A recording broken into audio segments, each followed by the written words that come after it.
It is 3 minutes after 10 and you are listening to James O'Brien on LBC. Many thanks for that start, shall we, with a little bit of gratitude for making that decision on a Monday morning. We're going to start very much in the deep end today with a conversation about a British engagement, a British bombing campaign, or a British-backed bombing campaign in the Middle East. I don't know that there is any issue, really, before us where this sort of modern demand for strong opinions is potentially more dangerous than it is on this one. I think many of us should be a little more haunted, perhaps, by some of the unquestioning support that was offered up for Tony Blair's mission in Iraq. Tony Blair in the news today, adjacent to the news today, because of this curious poll conducted by the Daily Telegraph confirming or enforcing the very widespread perception that the Tory party is heading for a sort of form of electoral oblivion comparable to the one it suffered when Tony Blair was elected Prime Minister. I say it's a curious poll because, I shall share my thoughts on that with you later. But the idea that I think it's quite hard to resist sometimes a position that is not defined by the facts. I think that there are two people possessed of strong opinions when it comes to military engagement in general and in the Middle East in particular. There are people who believe that our side must always be right, and that is a healthy position to have in many ways. And there are people who believe that our side must always be wrong, and that is a healthy position to have in many ways. Much of the problems in the world, many of the problems in the world, not just in that part of the world, but problems that are in some ways imported from the Middle East, are a consequence of Western imperialism. If you look at the borders of some of the countries in that part of the world, you will be left wondering how on earth they can be so straight. Normally borders are defined by rivers or territories that include mountain ranges, the gaps, the barriers, the borders between two peoples, two conflicting peoples. And at some point in history, almost everybody's had a scrap over who gets to keep all the riches. They're normally quite geographically defined, aren't they? Even counties sometimes. You look at the map of the United Kingdom, head over there, and it looks like they've been drawn with rulers, these borders. Do you know why that is? Of course you do. It's because they have been drawn with rulers, sort of French and British diplomats getting out a set square and literally drawing lines. That'll be Iraq, that'll be Iran.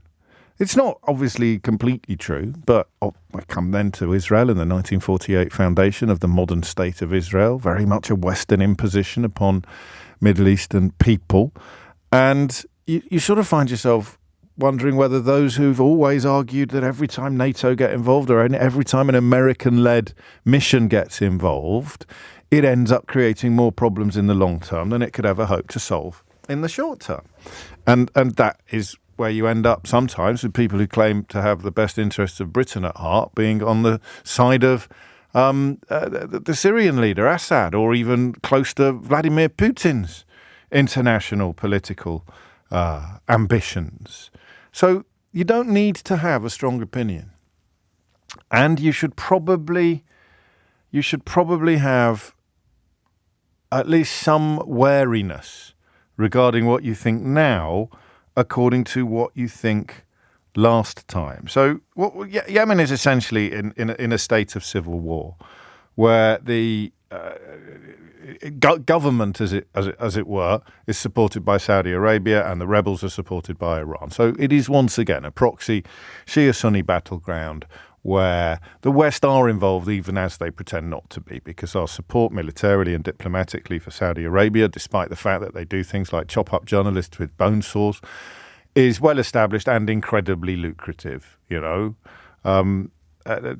arms trade to Saudi Arabia and other countries with profoundly dubious human rights records remains huge. And it's particularly huge in the sense that the people that make all the money out of it are very adjacent to conservative governments, conservative politicians. I think, and correct me if I'm wrong, but didn't Margaret Thatcher's own son make an absolute fortune from the Al-Yamamah arms deal about 158 years ago? I think I was still doing my A-levels at the time. But just to enforce the idea that the actual total numbers may not be that huge, but the reason why the Tory party love these kind of deals is because they often end up seeing a piece of the action further down the line.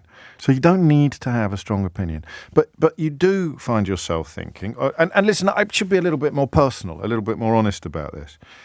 I remember saying with my full chest, and I was relatively new to the business of being paid for my opinions at the time. I didn't have this job, and it was a long way away from where I am now politically and in every sense.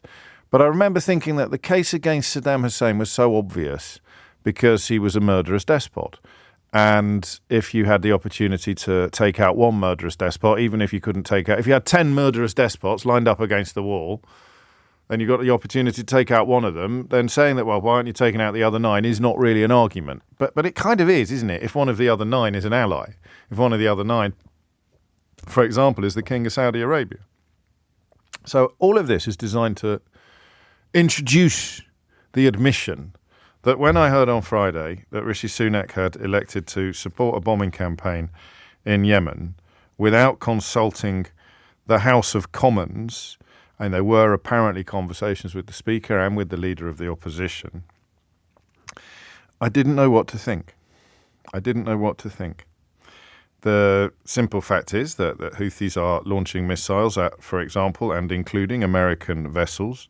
That they are doing so is almost certainly a consequence of the unfolding massacre in Gaza. I don't think anyone can dispute the use of the phrase ethnic cleansing now, but of course the use of the even more provocative word genocide is something that we should leave to the court case that South Africa are currently pursuing, the international court case that South Africa are currently pursuing. I don't think, for all of this sort of reservation, I don't think that letting Houthis go on attacking ships with no reprisals was the right option to take. I guess what I'm leading up to is this sense that I think this was probably the right thing to do. But I'm so wary of having thought in the past that something was the right thing to do when it turned out perhaps not to be the right thing to do. Offering up full-throated support to Israel in the immediate aftermath of that disgusting terrorist massacre on October the 7th, I think that's backfired pretty horribly on Western government, well, on the UK and the US. The rest of the world is pursuing a very different flavour of conversation on that field. But the support, the full-throated support for George W. Bush to finish what his father had started in the Gulf, that probably led to ISIS, all sorts of issues that the world then ends up struggling with. I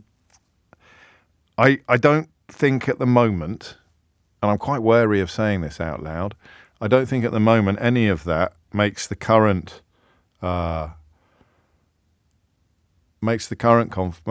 decision or the current engagement, the current involvement of the West the wrong thing to have done. What's the alternative? You allow these people, backed by Iran, to continue to jeopardize our lives, or at least our livelihoods. You allow them to attack ships with no reprisals and therefore drive up the price of transport, the price of oil, the price of goods, the price of everything. That resumption in shipping through the Red Sea, absolutely intrinsic to world trade. But I have so many ghosts of opinions past queuing up behind me that's why I want to talk about it from this angle today. 0345 6060 973. In many ways, the people least helpful on mornings like this are the people that are adamant about everything within 3 seconds of the facts emerging. I'm absolutely... And that's how you end up supporting Assad accidentally, if you like, or claiming that the white helmets in Syria were parts of a conspiracy. This desperation, it's a human desperation. It must be evolutionary. This desperation never to be wrong, to back yourself even when you know your back's to the wall, even when you know you're digging a deep, deep hole. You stay there. You stay there arguing and desperately claiming this or claiming that. And yet, the world is a complicated place, and never more so, perhaps, than when we look at issues like this. So I'll say it. I don't think that this was necessarily the wrong thing to do. but I'm haunted by ghosts of opinions past, and I'm acutely conscious of this combination of American and British intervention being an increasingly worrying phenomenon.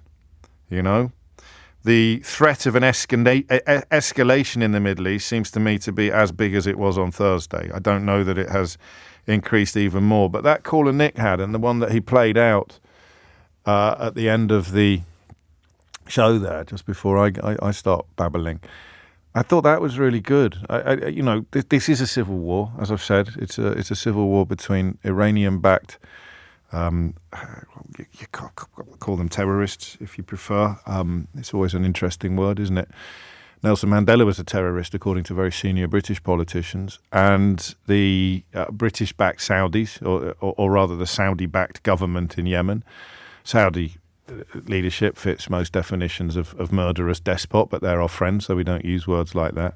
That's what I mean by it being complicated. A Sunni-Shia battle that is a proxy for Saudi Arabia versus Iran, which is essentially a distillation of centuries of conflict in the Middle East, which we have sided with and against entirely according to self-interest. When Iraq was fighting Iran, we were on the side of Iraq. When Iraq invaded Kuwait, we invaded Iraq. And so I don't know, but I think this was probably the right thing to do. How about you? 0345 6060 973. And we will have a side order of Parliament. So Sunak didn't recall Parliament. Deeply upsets largely irrelevant backbenchers who like to make speeches about how clearer and unconfused they are on these sort of issues. But other than that, if the Leader of the Opposition is on side, I don't know that the bypassing of Parliament was a particular problem. But again, 0345 6060 973 is the number you need if you feel that it was. And that is, if you like, the second, it's not as important as the engagement itself, as the mission itself. But if it's something that matters to you in that you feel that I am trivialising or under-reporting, then that's what the phone lines are for. 0345 6060 973. I'll have a look at some of the messages just by way of revealing to you just the kind of silliness that I have to deal with on a day like this one.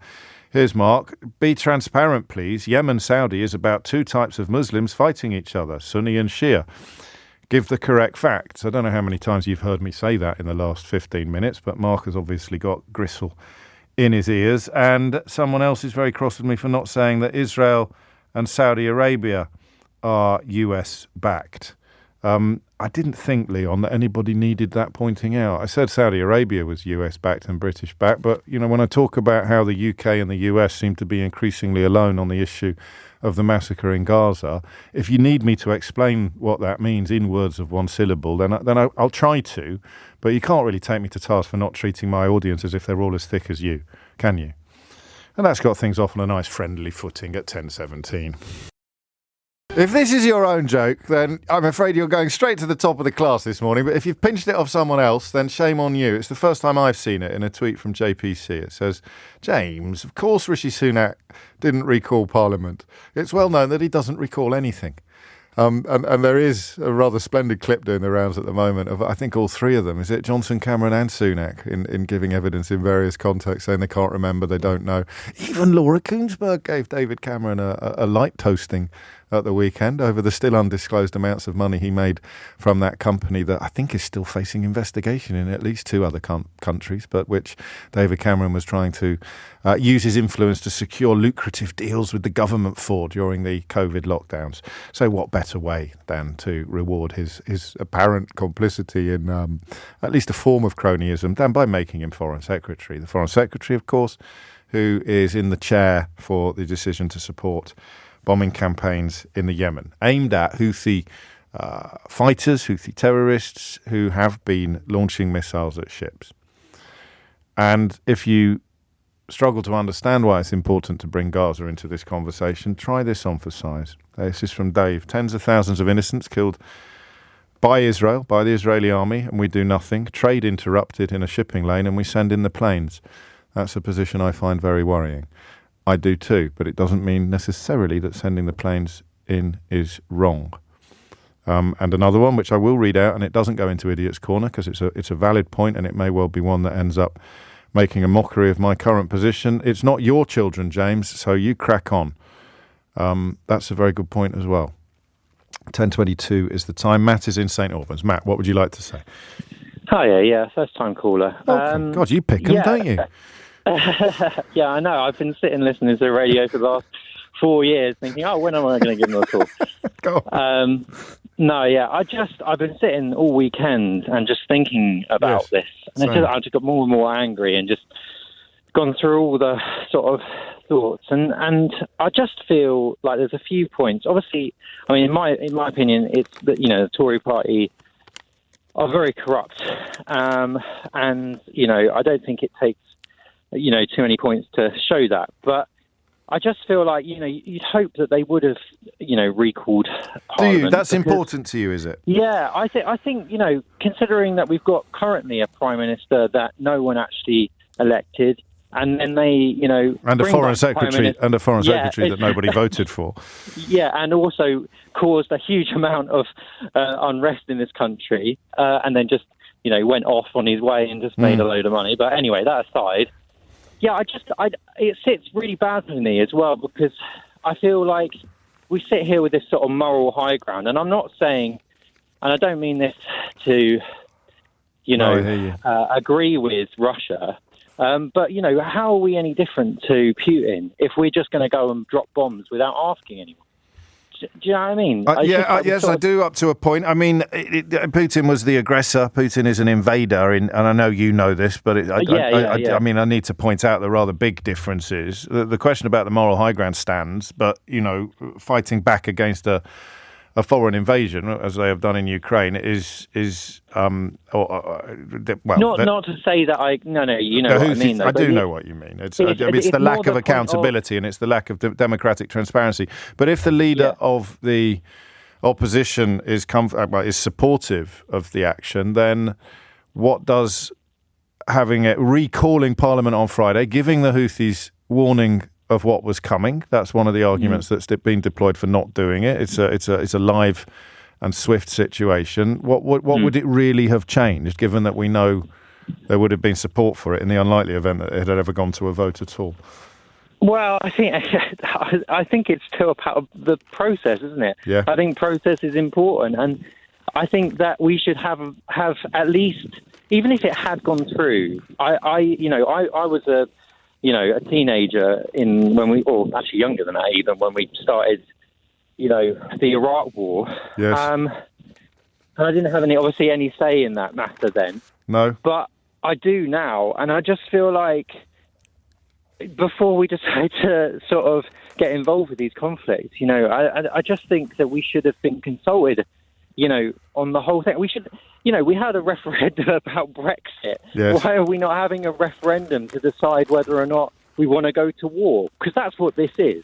We're basically deciding, do we want to go to war or not? And we're not getting a decision. So, I mean, these are attacks on Iran-backed Houthi rebel positions, and the Houthi rebels are carrying out attacks on ships in the Red Sea. Yeah. So, I mean, you could describe it as an escalation, or as the baby steps, the foothills. You could see where it's going, though, right? Well, what happens next? You'll watch. Iran won't get involved. They're quite happy for the Houthis to carry on drawing all the fire themselves. I don't know. No. I don't know. I feel like I have a more pessimistic view of the world the more it goes on. And I don't know. That's kind of my point, really. No, it's a very good point, and actually almost the perfect beginning to the conversation. And it is independent, Matt, isn't it, of the question of whether or not it is the right thing to do. Yeah, no, it's not. It's such a complex matter. I don't feel like I necessarily have, or anyone necessarily has the exact right answer. And we may have it come to a conclusion that in the long term might be the wrong one. But I feel like, isn't the point of our democracy that we decide together to get involved in something? Not, and I don't know. I like the fact. I love the fact that you live. I can hear in your voice that you know the difficulties of it. As you'll never get a job on the Daily Mail, mate, or as a Rupert Murdoch columnist, because you're thinking about things and recognising complexities. What you're supposed to do is just run a flag up a flagpole and start singing. And that is, part of the reason why it can sometimes be portrayed as unpatriotic when you are not supportive of a British military engagement or British support for a military engagement. On the other hand, and you know me, I'm not an on the other hand merchant, but occasionally needs must. The situation demands. And on the other hand, if someone takes a pop at your ship, then you take a pop back at them.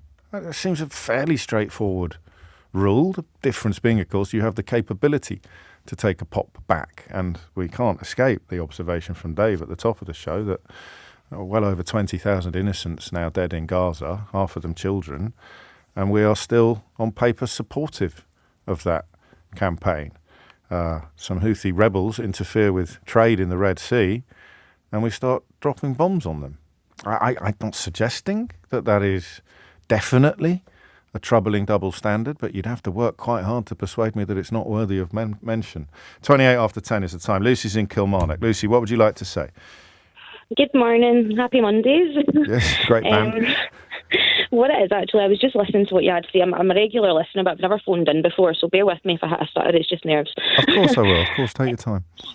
I'm a wee bit concerned about the amount of sort of like power that the sort of crown Saudi prince has in this situation. I mean, ever since the Russian oil was kind of depleted from the West, we really relied on this man who 5 years ago was basically pariahed for apparently maybe having just the journalist Jamal Khashoggi basically. Khashoggi. I don't think you need an apparently or a maybe there. I think the involvement of the crown. We're all good. No suing, thank God. No. So he was basically internationally pariahed, and now he's swaggering about the White House. He's swaggering about Downing Street. He knows that he has got power, and it's hard to look at what's happening in Yemen and think, well, before October the 7th, Yemen was known to be the worst international humanitarian crisis. And the poorest country in the world, I think, as well. Yeah, the poorest country in the world, with absolutely no infrastructure to help with mental health services. People were dying of starvation, diarrhea. They're not in a situation to defend themselves against powers like the United States and the United Kingdom. And although I'm not saying, yes, just let the Houthi terrorists away with it, what I will say, though, is when we hear things like, we just need to get rid of this terrorist group, that's what we heard about Hamas, and we're 30,000 dead Palestinians. That's what we heard about the Taliban and ISIS. Yeah, I mean, a million dead Iraqis and Afghanistanians. When does it end? At what point do we say, hold on a second, you can't even make sure that children I'm really sorry for coming back at you with such a blunt instrument. But if someone shoots at our ships, they can expect to be shot back at. I mean, isn't that almost separate from the broader context? Well, I understand where you're coming from, yes, and of course they obviously knew there was going to be a response and a reaction, but what I would argue at the moment is we are not in a position to be throwing our weight about in the Middle East. You're the second caller to say that, because you're referring to the concept of a moral high ground, aren't you, and the absurdity of claiming that we have any hold upon it. I think when you look back at our involvement, even just from the end of World War I, we have caused so much frustration between communities in the Middle East that to even sit there and continuously back Israel and back the devastation of life, knowing for a fact that the minute that something affects us, we are going to go and drop bombs. And I'm curious to find out, are people concerned that maybe there are new cars held up in that ship, or have we got Tories concerned that their profits are being sunk to the bottom of the Red Sea? Again, powerful, but not necessarily a complete dismissal of the argument that they are firing missiles at those ships, and therefore you can expect to have things fired back, regardless of what's on the ships. Lucy, I don't think that's weaselly. I don't think that's weaselly of me. I think that's valid. No, of course, and that's what I said as well. There is no way I can come at you and say, do you know what, I've got all the answers here, because I'll be honest, I'm a first-year politics student. I don't really know, but I'm very much engaged in what's happening. If it had been put before Parliament, Lucy, Lee Anderson would have had a vote on it. So I'm not taking your self-deprecation as somehow disqualifying you from having an opinion on an issue like this. Jonathan Gullis would have had a vote on this issue. So I'm fairly confident that so far, at least 2 out of the 3 voices that we've heard on this programme are supremely qualified to offer their opinions. It's just the fella presenting it I'm not so sure about. 10:31 is the time. Thomas Watts is here with your headlines. It's 10:35, and just as an indication of how dangerous it is, perhaps to go a little bit knee-jerk or a little bit two-dimensional, a little bit binary on any issue that involves military engagement, but involvement in the Middle East in particular. And I think it was Laura making a point about trade and saying cars held up on, and these are good points. And Dave's point, I think, is the best so far today. You can drop bombs on thousands of innocent people in Gaza and enjoy support from the British government, but you fire some missiles at some ships in the Red Sea and we'll bomb you. Strange, perhaps, comparison to draw, but not one that I'm comfortable with. But later in the programme, we're probably going to be talking about medicine shortages, some increasingly difficult drug shortages. Some of the problems are peculiar to Britain, some of them are international, and among the international elements is the fact that drugs and medicine ingredients already affected by the war in Ukraine and problems in global supply chains, exacerbated here, of course, by Brexit. But remember, everybody knew exactly what they were voting for, especially older voters who are now worrying about their own supply of important medicines. The instability in the light of violence in the Red Sea, a key shipping corridor for these kind of ingredients, now gets worse. So it's not just about PlayStations or cars. It's to think of it as an artery that is crucial to our health, not just our wealth, but our health. In fact, more importantly, our health than our wealth. 10:37 is the time. Quite a few people pointing out the Tories' contempt for Parliament in its current iteration. So how you kind of square that with this position that they should be consulting Parliament. They prorogued it, sent Jacob Rees-Mogg to Balmoral to mislead the Queen. Rishi Sunak's never squeaked about how inappropriate that was, or about the unlawful prorogation of Parliament. They hold Parliament in complete contempt because it can and has proved an obstacle to their ambitions. But I don't think that counts here because of Keir Starmer's support for this action. And Glenn makes a very important point as well, which is that the people on the ships in the Red Sea are civilians. I wonder how much sympathy your callers would have for the Yemeni fighters. I haven't heard sympathy for the Yemeni fighters, Glenn. I've just heard some really profound and informed questioning of the wisdom of Britain getting involved again in Middle Eastern conflagrations. But Glenn goes on, were it members of their immediate families that were the civilian seafarers serving on the cargo ships with no means of defending themselves and now finding themselves the targets of unprovoked missile attacks? So I guess that danger is, again, of thinking everything needs to be 100%. You can make quite swinging decisions based on a ratio of, 52 to 48%. Not just as a population, but as a person. You could be 51% in favour of something and 49% against it, but you still vote for it. And that's why I don't really see what option there is but to retaliate when people start firing missiles at ships upon which we rely.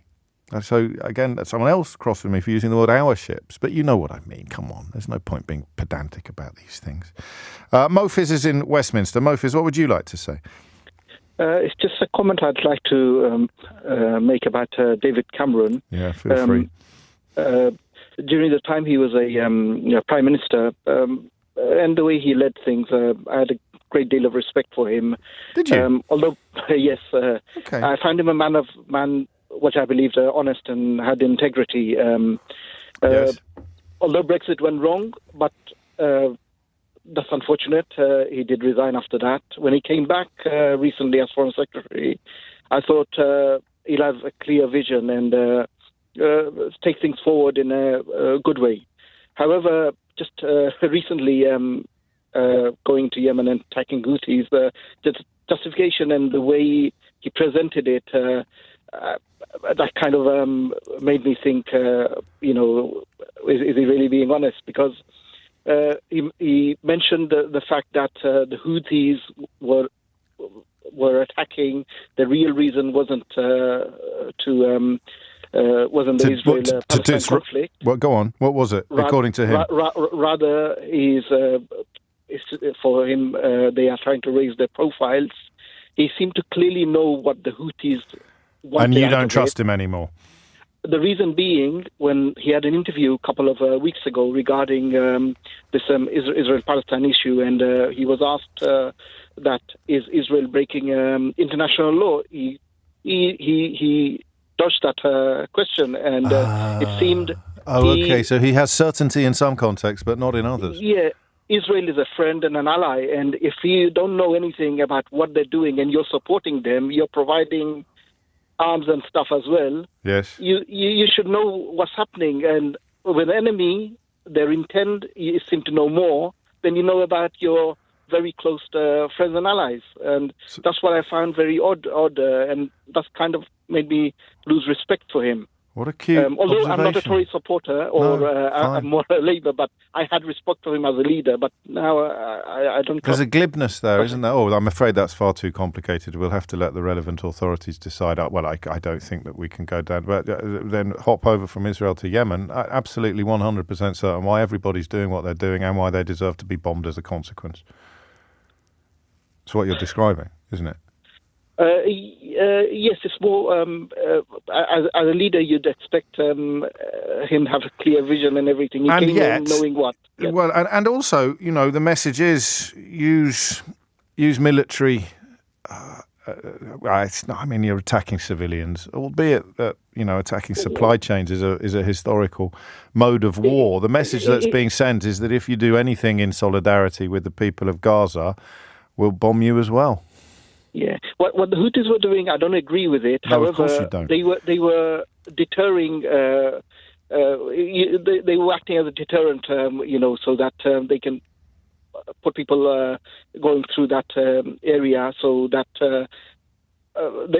they may be able to try to yes. have an influence. They say that they are attacking ships off the coast of Yemen in solidarity with the Palestinians and with the aim of facilitating entry of humanitarian aid into the Gaza Strip. So I suppose if you were to call a ceasefire and indeed to allow more humanitarian aid in, then David Cameron would be able to have his theory tested. Because I'm pretty sure that the attacks stopped during the last, it's not really a ceasefire, is it? But the truce, if you like, when some of the Israeli hostages were released. I'm pretty sure of that, but it's something that we'll have to triple check. It is 10:43. You are listening to James O'Brien on LBC. A lot of you picking up on the I'm afraid the inarguable fact of 12,000 completely innocent children being killed by the Israeli army with the support of David Cameron and Rishi Sunak while firing missiles at ships in solidarity with those people is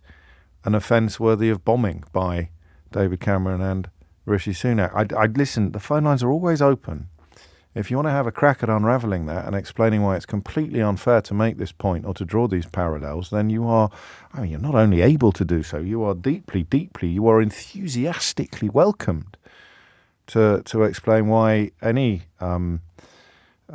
force or grouping that is using force to support or express solidarity with people in Palestine must be bombed, while if you're in Palestine, you also deserve to be bombed. It's a funny one, isn't it? Well, at least it is to me. Dennis is in Crawley. Dennis, what would you like to say? Hi, good morning, James. How are you? Very well. What's on your mind? We don't have ages. Sorry, I've come to you quite late in the segment. No problem. I just want to say that Iran is playing a very strategic and dangerous game here, and they are calibrating every move, not only with the Houthis, but also on the northern border of Israel with Hezbollah.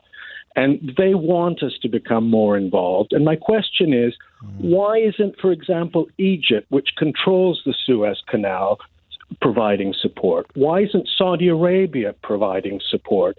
And the other thing is, the shipping companies themselves, there are alternatives. I'm not saying it's great, but they can go around the Horn of Africa. They can go around the bottom of Africa. And yeah, it will add to the shipping costs. But I think we're being drawn in, at carefully calibrated intervals, with Putin and even China, I think, in the background, cheering these moves on, if not coordinating.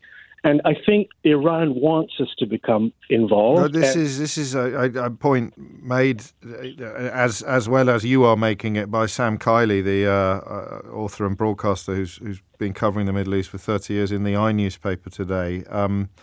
A clan-based tribal militia backed but not much loved by Iran. What's in it for Iran? You've just answered that question. So I mean, I don't know about the logistics of going around the Horn of Africa. Forgive me. I'm all right. I'm quite well informed, Dennis, but I haven't got all the facts on every issue at my fingertips. But presumably that, in the context of international trade, that would be a much bigger deal than you're currently allowing. Well, what I'm saying is that Egypt is going to lose revenue. So why aren't they supporting? Why aren't they becoming more involved? Why does the West have to do it?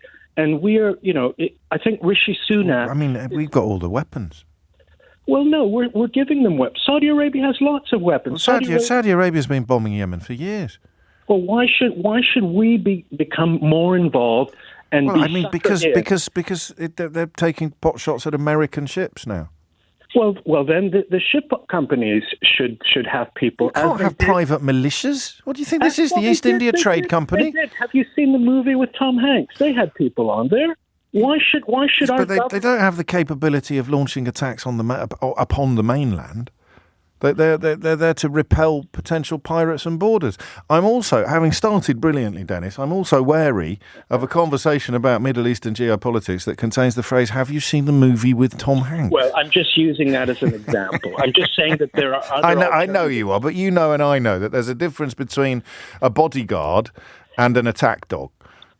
All I'm saying is that this is going to be the tripwire of escalation, which is exactly what Iran and Putin, who wants us to take the eye. We've only got certain amounts of capabilities.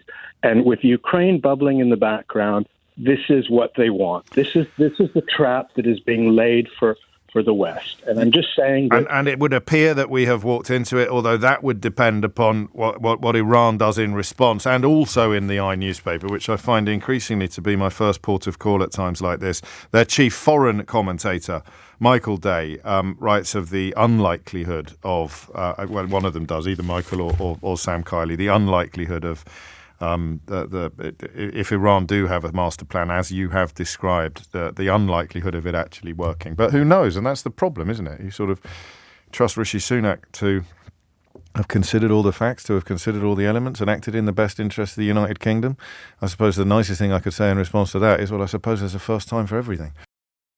It is 10:52. I'm going to pick this up quickly, Colin, and I'm not going to put you in idiot's corner because it is a widely held position and one that has been very, very successfully implanted into the heart of a conversation about 12,000 dead children. Colin says it could all stop now if the hostages were freed, which I understand the logic behind it. I understand why Suella Braverman was marching this weekend without being able to say, I'm marching in support of ethnic cleansing and the continuing massacre of civilians in Gaza. She has to say, I'm marching in support for the hostages, which is something nobody can argue with. But, of course, it moves the spotlight away from the 12,000 dead children onto the 130 remaining hostages. What you're saying, Colin, and again I stress, I'm not having a go at you about this because you didn't realise you were saying this when you texted me. What you're saying is that if your neighbours kidnap someone and you get bombed or killed or shot or murdered as a consequence of what your neighbours are doing, then that is actually your fault, okay? Or, at the very least, it's your neighbour's fault. So your neighbour has kidnapped someone. In order to kill the kidnappers, and quite possibly the hostage as well, they drop a bomb on your whole street. They're not even sure that the hostage is next door to you, but they know they're in the rough area, so they drop a bomb on the whole street. And when you die and your family say, why is Colin dead? The response is, oh, it's all his neighbour's fault. Because they might have had a hostage next door to Colin's house. So if only they would release the hostages, then they wouldn't have to keep blowing you up, Colin. That's the argument you're making. But I stress again, the effort that's been put into trying to turn the conversation into that avenue, into that cul-de-sac is absolutely epic. So I bear you no ill will at all for not having spotted what's going on. So you say it's all about releasing the hostage. Literally nobody who is criticising what Israel are doing in Gaza is saying, oh, Hamas must hold on to those poor hostages. Literally nobody. It's a given. It's implicit in every conversation. Release the bloody hostages. But it's Hamas. The idea that you have the right to kill 22,000 civilians because of what Hamas are doing to 130 hostages is palpably, statistically, numerically, ethically, morally, philosophically, absolutely absurd. And yet look at where the discourse in this country has gone. Colin doesn't even realise, because he's read it in a newspaper, he's heard it on the telly, he's heard it on the radio. He doesn't even realise, it's all over his social media, what a ridiculous position that is. Your neighbour may have a hostage, so we're going to blow up your house. And that's entirely the fault of your neighbour, who you don't even know and have never spoken to. Just think about it, man. Come on. Gary's in Newcastle. Back to Yemen, Gary. What would you like to say? We've been missing a large item from the discussion on Yemen, which is the human rights and humanitarian situation in Yemen. The second caller went into quite a lot of detail on it, I think. Yeah, but I mean, like But you crack on. The overall conversation that's been happening about the shipping lane and things has missed out the key fact that this conflict has been going on now in Yemen for about a decade. And all of a sudden, because ships are being attacked in the Red Sea, we're interested in it. But before that, we didn't have any interest in the 22 million people that are reliant on aid, the children. I covered it on at least 4 separate occasions when I was presenting Newsnight on the BBC. So you may have. And I'm also hosting this conversation. So let's not have a sort of slightly boring critique of Western media. Let's talk about what's happening now and whether the decision to retaliate to the drone attacks upon the ships was the right or the wrong thing to do. Sure. I mean, Parliament should have been consulted about it. I mean, the government doesn't need to consult Parliament, legally speaking, but they should have had a debate about it to talk about the risk to inflaming regional tensions, the fact that it looks hypocritical given the fact that there's inaction in relation to Gaza and Israel, but then all of a sudden there's action because the shipping lanes are being attacked in the Red Sea. There's a lot of hypocrisy around this, and the danger to civilians is massive as well. But we know that if Parliament had been consulted, the action would have been approved. So I'll just ask you one more time. I take all your points on board. Is it the right thing to do, in your opinion? I think that getting involved in a regional issue like that risks us being embroiled in regional tensions and potentially an escalation in regional war. So I don't think it was strategically the right thing to do. So you let them carry on? No, you wouldn't. You don't let them carry on, but there are other options and other ways to prevent these kind of attacks from happening. And for example? For example, we've seen previously that the Houthis have stopped their actions in the Red Sea when there was a ceasefire in Gaza. We look at the regional issues. We look at what's going on. But there isn't going to be a ceasefire in Gaza. We know that. We know that from every single syllable that's come out of Benjamin Netanyahu's mouth. And I think that's a grave mistake and a huge human tragedy on an unimaginable scale, personally, but I don't think it's going to happen. And Rishi Sunak, who doesn't seem to share my view of the scale of the human tragedy, but nevertheless shares my view that the ceasefire isn't going to happen anytime soon. Ditto, I suppose, Joe Biden. What can they do? They only really have a binary choice here. Do we retaliate or don't we? Apply pressure to other They've tried. He's spoken to Iran, Biden, at length. He's intervened with them at length. I'm talking about if you look at the situation in the Red Sea and what the Houthis are doing, it's clear that it's truncated by the situation in Gaza. Apply pressure to Israel to have a ceasefire. There are Israeli families in Israel who are protesting against their government for the release of hostages, calling for a ceasefire. That's not going to happen. It should, but it's not. So you can't have the protection of the counterfactual. As things stand, with the decisions they've already made, should you retaliate when fighters launch drone attacks on your ships?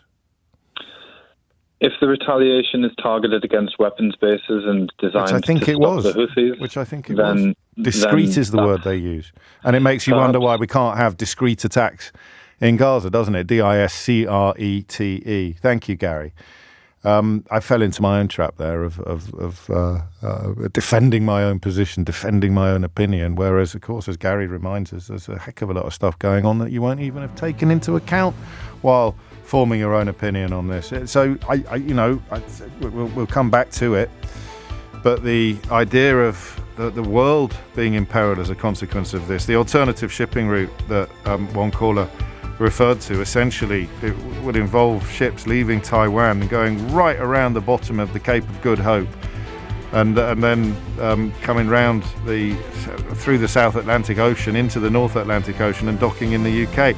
I mean, it is remarkable, isn't it? The Red Sea and the Suez Canal essentially constituting a shortcut that cuts the world in half.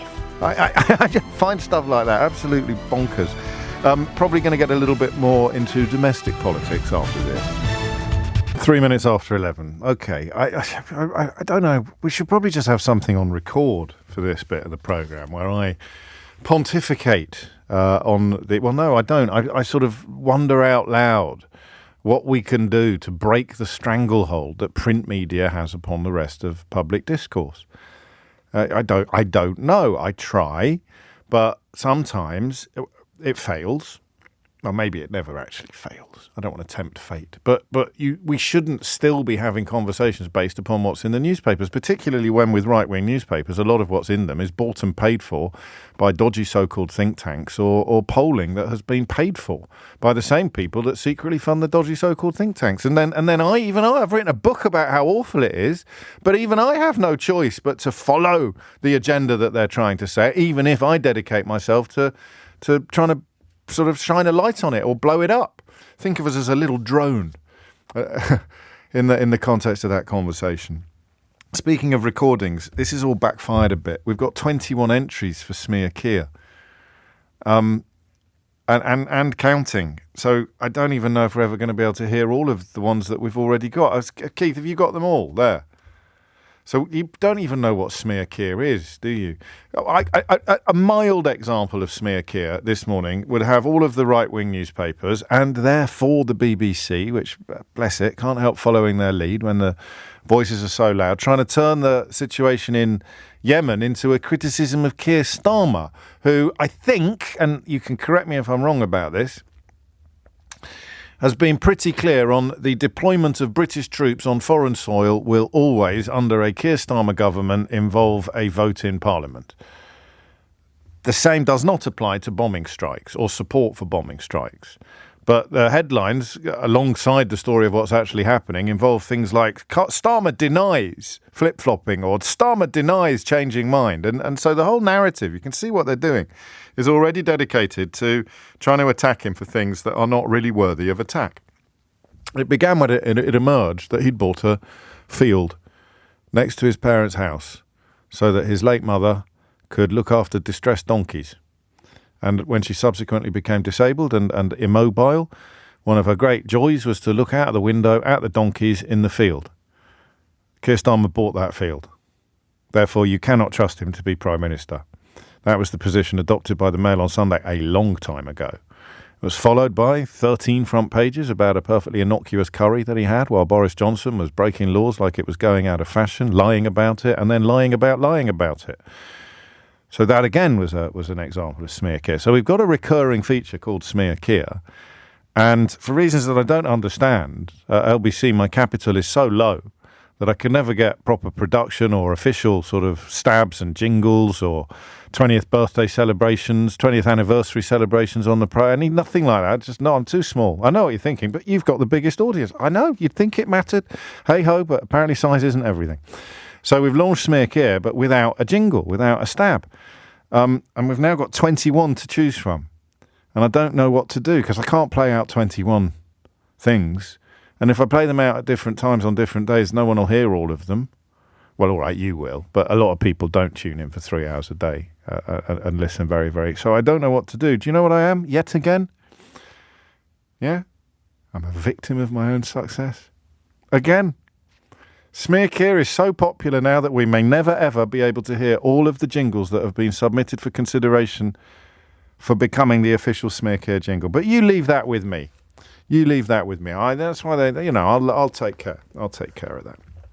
I'm going to turn your attention next to this, well, with that little caveat of wondering whether or not we should be ignoring the conversations that the right wing, whoever it is that secretly funds the lurch to the right in this country, want us to be having. I think we can do it as long as we poo-poo what's happening.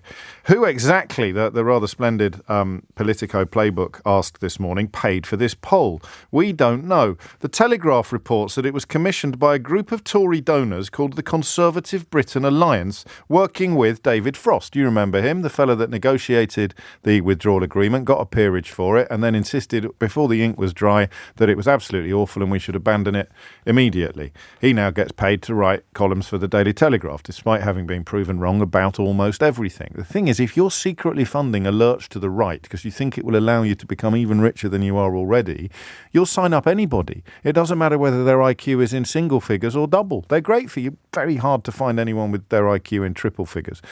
But you'll sign up anyone. So you've got Frosty on the case, you've got Nick Timothy on the case, you've got this Tim Stanley fella on the case. He wrote something the other day about how if the post office were in the Gaza Strip, then all the lefties would be up in anger.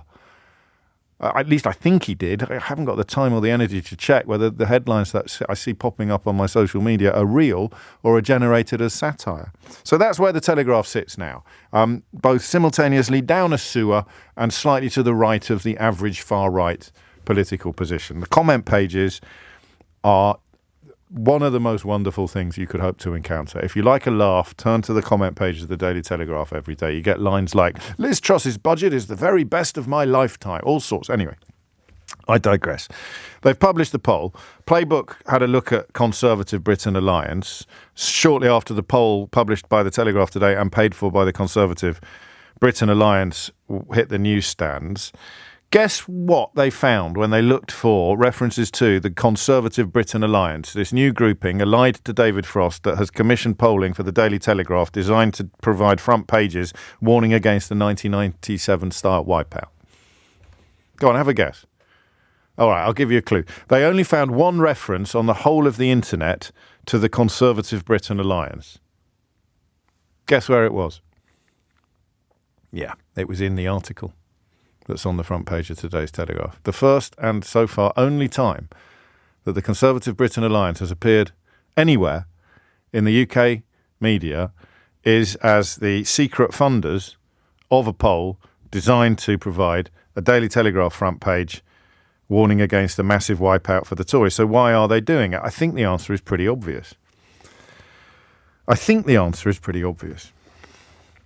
They're doing it because they want the Conservative Party to lurch even further to the right. They want it to be further right than a party that can put Suella Braverman in the Home Office twice. Further to the right. And they are seeking to spook potential supporters by warning in particular that I'm so sorry, if I haven't got Henry Riley here, I can't remember which party is which, but one of the ones that begins with R, the Replace Party, or the Reclaim Party, or the Reform Party, the one that Farage's funny little friend presents or leads. That's Reform. So they're trying to warn all the Tory readers that might vote Reform that if you do, they won't win any seats, but they will let Labour win more constituencies than they otherwise would. So it's really, really simplistic, lazy propagandising. But as we've established, that's what the Daily Telegraph exists for these days. Across much of its pages, there are still 2 or 3 decent journalists on the paper, but I don't think any of them are writing comment pieces. The most extensive election poll in 5 years predicts that party will retain just 169 seats. And, of course, the determinate. Well, there's 2 questions for you. There's always 2 questions, isn't there? What are your favourite little kind of recurring motifs on this programme? Is it when I say there are 2 questions here and then I ask you about 17? I like to do that at the top of most. There are 2 questions here and then I ask you about 17 different questions. I think I'm going to confine this to 2 questions. The first is one of my favourite questions, actually. Ever. And of course we did this a bit under the last Labour leader from the other side of the road, but the answer was almost always the same, is you have voted Labour all your life but you're not going to vote Labour now. Why not? And it was either, depending upon your political history, it was either your disdain for Jeremy Corbyn or your desire to get Brexit done. One of those positions intellectually valid, one of them sadly not. But it doesn't matter when you're casting your vote, does it? The question of why you cannot quite believe that you are currently not intending to vote Conservative is one that absolutely fascinates me, and is one that I'm going to be asking you this hour. The other one is probably not going to get the same level of response, but it is at least as fascinating.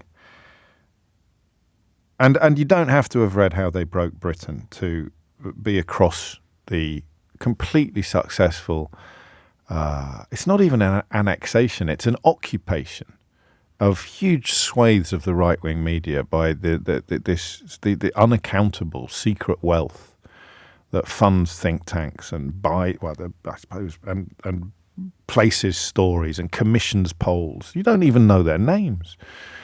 Paid a fortune for this polling. You don't even know who they are. You don't even know their names. And I'd put a few quid on some of them having got some rather nice and juicy PPE contracts back in the day, though. But what does that mean? People want to push the Conservative Party even further to the right. What does that mean to you? 0345 6060 973. So I've got two questions for you. You can answer one of them or both of them. At this point in the programme, I'd rather you didn't ring in and answer neither of them. The first one is a question for the ages, and I'm going to ask it a few times as the general election approaches. You are listening to this programme now, regardless of our relationship, where you've been and gone and in relation to what you think of me or my politics. I'm interested in your politics today. You are listening to this programme today, and perhaps for the first time, you've just clocked that you cannot quite believe that you are not going to vote Conservative at the next election. Now, it might be that you're going to vote for the Replace Party, although I grant you that these days you're unlikely to ring me. You don't need to ring me. You've got entire television stations dedicated to the idea that you're not a thick racist. So you could be going even further to the right of the Tory Party, whatever that means. But it's more likely that you're a thoughtful Tory, but a lifelong Tory, or at least a committed Tory, a proper Tory. You're not historically a wavering voter, all right? The question is, why? So the qualification is, I can't quite believe that I'm not voting Tory at the next election. That's the qualification for joining in. I can't quite believe that I'm not voting Tory at the next election. And the answer is, or rather the question is, why? What is it? A combination of things? A single thing? An individual? An occurrence? An episode? A direction of traffic? A policy? A movement? 0345 6060 973. Tories facing 1997 style wipeout, says secretly funded opinion polling designed to encourage a lurch to the right for the current Tory party. But the numbers tally with the broader polling picture. They're facing a big loss. And that is contingent upon people like you already knowing, to the degree at least that you would tell an opinion pollster this, that you're not going to vote Tory. You maybe don't even know how you are going to vote. Although, of course, if the appeal of Keir Starmer and his shadow cabinet is the answer to the question of why you're not voting Tory, then I want to hear that as well. But I'm more interested in the decision not to do it. Okay? 0345 6060 973. You can't quite believe it, but you're not going to do it. Why not? And then question number two is, what does a lurch to the right for a Tory party that can put Suella Braverman in the Home Office twice, Priti Patel once, it can put Liz Truss, you want to talk about economic far-right practices, you can put Liz Truss in Downing Street itself. What on earth does a lurch to the right look like for the current Conservative Party? And the number is the same, regardless of whether you want to answer one question, the other question, or both questions. 0345 6060 973. It's a funny one. 20 after 11 is the time. This I don't know if I've articulated it well. Gavin Barwell knows what I'm talking about. He was a chief of staff, I think, under Theresa May. So, not someone who I am going to be agreeing with politically on many issues, but talking about David Frost, the man who negotiated the withdrawal agreement and then tried to abandon it after getting a peerage, writing in the Telegraph today about the problems that the party faces. Frost, writes Gavin Barwell, is one of the people who helped to dig the hole that the party is in, and therefore one of the last people it should now take advice from. And it is, there's this extraordinary situation for the Tory party. I think, how big a part of it is Brexit, I wonder? This doubling down on being wrong, determined wrongness almost. But I don't know. It's a question, not an opinion. You have this bizarre idea that we just need to do more of what we're doing, while all of the polling shows that what you're doing is alienating voters. I can't get a question out of that at the moment. I'm not. It's not quite there, which is why I've asked you two. But if you can actually mash them together, then you can go to the top of the class. Why are the Tory, a certain wing of the Tory party, represented by the kind of people that fund think tanks and opinion polls, and have a season ticket at the Daily Telegraph, why are they convinced that electoral success lies in doing more of the things that are currently alienating voters? Is it the same as saying, there is a good Brexit out there, but it goes to a different school? I don't know. 0345 6060 973 is the number that you need. You can't quite believe it, but you won't be voting Tory. 22 after 11. Why not? Bill's in Brentwood. Bill, what would you like to say? Why am I not going to vote Tory again after all these years? Because they're epically useless. They've had a majority since 2016, 2017. 2010, mate. No, that was with the Lib Dems when they've had an unqualified majority. No, fair enough. 2015 then, isn't it? Yeah, that's the one. And on the two very big issues of that period, Brexit and COVID, they've done poorly, to say the least.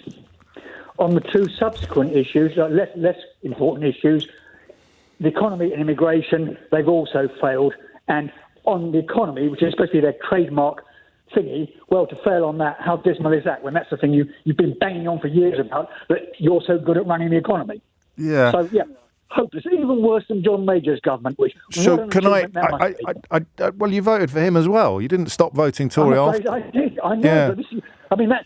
Has it ever crossed your mind? John Major's government was awful, but these are even worse. Yeah. Let's look at one element of this, and I don't want to make any presumption, so let me just clarify. I suspect that you want less immigration and a stronger economy. I think less immigration would be a good idea, because I think principally immigration displaces the lower levels of English people, pushes them onto welfare, and that is not good for the social contract. Okay. What if you can't have a stronger economy without high immigration? What do you do then? Above my pay grade, Squire. Well, it's not, is it? Because it's actually the basis of your voting intention. So you're drawn to one of these weird new parties that begins with R, are you, Bill? Only with reluctant. R is for reluctant. That'll do. I can't remember who's leading that one.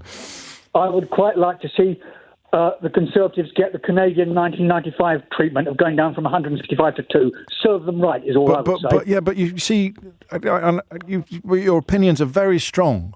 And yet the minute I point out the fairly well-established fact that you can't really have economic growth without relative... No, hang on. No. It really is. Economic growth without relatively high immigration, especially in a country with an ageing population and a low birth rate, it's actually impossible. But it doesn't make the tiniest dent in your certainty, does it? You just say it's below my pay grade. What if it's true? Above. What if it's true? That's the question. Yeah, is it true? Is. That is the question. You were talking a few minutes ago about think tanks. Those sort of arguments are put forward by the party pre-people, aren't they? No, they're not. The think tanks I'm talking about, Bill, are the ones that don't reveal their funding and encourage people like you to believe that you can have economic growth without having relatively high immigration. And that had its apotheosis during Liz Truss's premiership, which I presume you were unhappy with. Well, I thought she was a bit stupid. Yes, but she holds the same opinions as you. No, she doesn't, because you put She opinions in my does. mouth, She wants which I think economic growth and lower immigration. She categorically does hold the same opinions as you. but I didn't say that. You asked me that question, but I didn't answer it. Had you been listening? You did answer it. You gave me quite a long answer as to why you wanted lower immigration. You gave me all the Daily Mail lines about English people being on welfare. Well done for not using the word indigenous. But the relationship between economic growth, if you have fewer people earning, is an impossible relationship. Depends how the cake is sliced. No, it doesn't. That's a silly figure of speech, Bill. It depends how the cake is sliced. But is it? One of the arguments you're putting forward is the one the think tanks put forward themselves, because they're the ones who are going to be enriched by it. I mean, no, Bill, you're literally the poster boy for the kind of think tanks I'm talking about. You believe in the impossible. You keep telling me what I'm saying. I just keep reminding you what you said when you rang in. You want a stronger economy and lower immigration. That's literally your reason for ringing in. You said the two things they failed on, didn't you, are the economy and immigration. Well, then if you're saying the two things are joined at the hip... Well, of course they are. Why? Why? Why do you have... So do you have to have a let me use the word workforce then. You see the intrinsic relationship between the workforce and the economy. So your argument is, in essence, unless we have a perpetually growing population, we can never have economic growth. Is that the case? Now, please explain, therefore, why we had economic growth, let's say, for the sake of argument, between 1900 and, say, 1960, when we didn't have a vastly growing population. It might have been growing incrementally. You can go back, if you want, to pre-war standards of living and pre-war distributions of wealth, but if you want to have a modern economy, either late 20th century or 21st century, then you have to have a growing workforce. You would have a growing workforce if you didn't have 5 million people sitting on their backsides. Okay, so you've fallen for that one as well. It's all the fault of people who aren't working. Do you know any? No. It's not their fault at all. Do you know any? Yeah, I do. Who? Tell me about the ones you know, because this is always interesting. Well, I'm not working for a start. Are you sitting on your backside? No, I'm walking around the room. But why aren't you? So you're the reason why the economy is poor, because you're not working. That's possible. Okay, Bill. Should we leave it here? It's been fun for me. I hope you've enjoyed yourself. Fun for me too. Yeah, but just to be clear, your opinions are exactly the same as they were when you rang in. Well, I think so. Yeah. Yeah, no, that's great. And you're going to vote for one of these weird new parties beginning with R that you think is further to the right than the Tories, or at least more likely to deliver lower immigration and a stronger economy. I'm not so sure about the stronger economy, but hey, who cares anyway, as long as we can bring immigration down, eh? Well, there you are. You said I don't care if it makes me poorer. Did you vote for Brexit, Bill? Well, again, this is the point. It's a question, Bill, not a point. Did you? Of course I did, because I don't mind about being poorer. As long as there's fewer foreigners around.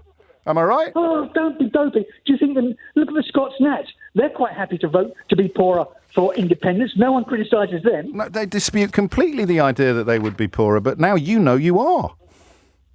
You voted for a weaker economy in 2016, Bill.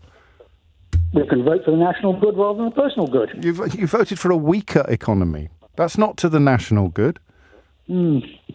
So what we've done in the course of this phone call, we've gone from you saying that you're not going to vote Conservative because you want a stronger economy to saying that in 2016 you voted for a weaker economy and you think that was for the national good. That's all in the space of 6 minutes. No, it's all because you're putting words in my mouth and not actually letting me say what I wanted to say. Oh, go on then, say it now.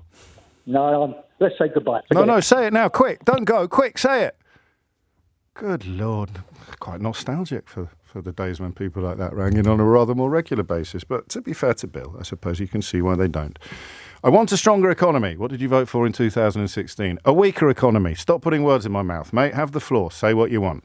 Click, click, brrr. Thomas Watts is here now with your headlines. 33 minutes after 11. Let me save you a job. If you are like our last caller, the lovely Bill, and you are persuaded that we can have we need a stronger economy, i.e. more money being generated by the economy, but fewer people working here, fewer people coming here, and all we have to do is get all the people who are currently not working to go to work, then let me save you 5p and say, yeah, you can text me and call me a bully if you want. So especially the bit where I said, go on, fill your boots, you say whatever you want to say. And unintentionally, Bill has answered one of the questions that we're asking this hour. which is what does this lurch to the right for the Tory party look like? And the problem I think they've got, and I suspect that Badenoch and Braverman and increasingly honest Bob Jenrick and recently Truss, I think they've mistaken heckling for performing. I think you could really call this the key element of the Faragification of British politics, because hecklers can say whatever they want. Hecklers can say whatever they want. Opposition leaders can say whatever they want, but they do so with the knowledge that they might be in power one day, and indeed that they hope to be in power one day. People who haven't got a hope in hell of getting into power can say what they want. And that's how you end up with people like Bill believing what Bill believed. That's the mystery for me of the Tory party. Is it Trump? Are they looking at Trump and thinking, no, you don't need to actually bear any relationship to reality. You don't need to obey the rules of gravity, the laws of political gravity. You really can persuade people that up is down, that black is white, that you won an election that you lost. I genuinely don't know what motivates these people who are... I mean, there can't be enough bills out there to win a general election, can there? Or can there? I don't know. But you can't quite believe that you're going to vote Tory. You can't quite believe that you're not going to vote Tory, and I want you to ring me and tell me why. So I don't know how we're going to do this. I've got 21 stings for smear Keir. I'm going to play you the first 5, right? And I'm going to do it quite unscientifically. Just text me the number of the one that you like, and I'll put them through to the next round. All right? So we'll do it in rounds of 5. If it appears on my inbox, 84850 is the best way to do it. Try not to tweet. A text is just a lot easier. No, you can tweet, actually, but tweet to LBC. Don't tweet to me. So tweet to 84... I don't want my inbox crammed up with this rubbish. Tweet to 84850 or tweet or text to 848... I'm just going to play you 5 in a row, okay? So this is number... You've heard the first 2 or 3 already, but it's only fair. This is number 1 from Mike. Smear Keir. This is number 2 from Michael. Smear Keir. Smear Keir. That's weird. Number 3 from Bob. Smear Keir. Oh, that's quite good. It's a pun on here, isn't it? I quite like that one. Number 4 from Phil. Listen here, it's Smear Keir.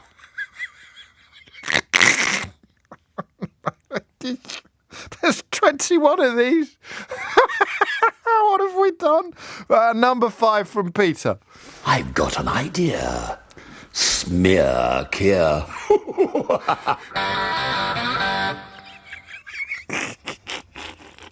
Okay, that's the first 5. If you like any of those, give me a number from 1 to 5. 11:37 is the time. Howard is in Billericay. Howard, what would you like to say? First of all, I definitely like number 4, closely followed by number 3. Yes, I think I'm the other way round, actually. Number 3, closely followed by... But on we go. I'm a lifelong Tory voter. With a bit of regret now. I voted for Brexit. Sure. Not to do with the immigration. I suppose it was the sovereignty question for me. And with even more regret, I voted for Boris. Yes. I was probably for the same reason, though. You still in 2019 thought that there was a nation improving Brexit that was deliverable, and he created, I think, very successfully the idea that he would be able to deliver it. I think a lot of it was just, I just felt that the whole country, and especially Parliament, was in stalemate. Yeah. And just something needed to happen. It was. That's the point everybody misses about 2019. It was another contrick by Cummings and Johnson, but it was actually, unlike Brexit, it was built on the truth. The country was in a stalemate because the people who were determined to prevent the nation from going down a path of utterly unnecessary self-harm still had agency in Parliament, so he had to get rid of them in order to get it over. But anyway, we digress. Why now? What has dropped? What penny has dropped? So I was quite hopeful when Rishi got in. I was really disappointed that Truss beat him in the first round. Right. Because I could see that for the disaster that it was. For a country that was jumping headfirst into high inflation, her answer seemed to be to throw more money at it, which no one seemed to get who had a vote to put her in. So when he got in, I was quite hopeful. I thought, all right, he'll get a handle on the economy, and the economy is doing much better. Inflation's coming down. But that's not nothing to do with him, has it, as you well know? I suppose a bit of good timing helps in that respect. Yeah. But everything else, the economy aside, it's just been a catalogue of errors. First and foremost is the Rwanda policy, and just about everything else. He was always going to have a good handle on the economy, or a good interpretation of what needs to be done and what might help. No, listen. I've just done 2 rounds with Bill. I'm not going to have another ding dong on this, but I am drawn to the idea that you think Rishi Sunak's handling of the economy has been impressive. And you're familiar with the cost of living and interest rates, are you, Howard? Very. Yeah, very. So talk me through how they're good at the moment. Well, no, I didn't say they were good. I said they were getting better. Oh, okay. And all this takes, so inflation is coming down. Yes, that but that's gravity. Help the men in the supermarket. That's essentially gravity, isn't it? And indeed, the reduction in energy costs caused by the recalibration of the sort of post-Ukraine energy markets. It's got absolutely nothing to do with Rishi Sunak. Okay, I'll concede that point. God, if it was always this easy, I wouldn't have a show. Oh, sorry. No, nothing at all. No, you're wrong. You're absolutely wrong, James. That's better. Yeah, exactly. How do you know? I just believe it. I've got no facts whatsoever. And anyway, why won't you let me speak? What moment then was it? Because it sounds like an accumulation of issues rather than, oh my days, I can't support this lot anymore. I think it's been everything since Boris. Okay. So the Christmas before he stepped down, or the didn't really step down. Again, I'm sorry to nitpick, but you mean the Christmas before he ran away rather than face the consequences of his own actions in Parliament. You've nailed it. And exactly. The Parliament, the sovereignty of which you voted for. Yes. And he repeatedly ignored. Yes. Okay. So the weeks leading up to Christmas, there was just one thing after another. That's when the Partygate stories, I think that's when they started to break. The lobbying issue, I can't remember the MP who was caught up in that. Boris trying to change the rules around that. Owen Patterson it was originally. That's it. Yeah. Boris trying to change the rules, so if you were found to be acting in a way unbecoming an MP, you didn't have to step down. You just, just change the rules. You can have Jacob Rees-Mogg led that. That save Owen. So just it's the cronyism then, the cronyism and the incompetence. Boris just holding on for far too long before he ran away, in your words, and that's about right. Liz Truss was just absolutely dreadful. Yes. Absolutely awful. I'm not going to do any nitpicking here.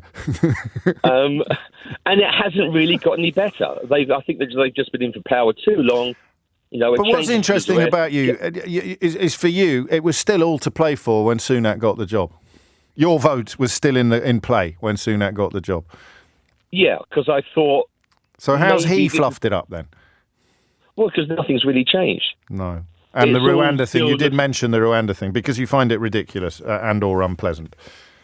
I find it unpleasant. There's got to, illegal immigration, it's illegal, so there should be something done about it. In a sense, it's illegal. Yeah. The idea is that you process the applications and then you decide who had the right to try to come here and who didn't, whereas they treat everybody, by using that word, they treat everybody as not having the right to come here. Can I ask you an interesting question? I don't know how, you've probably seen this story already.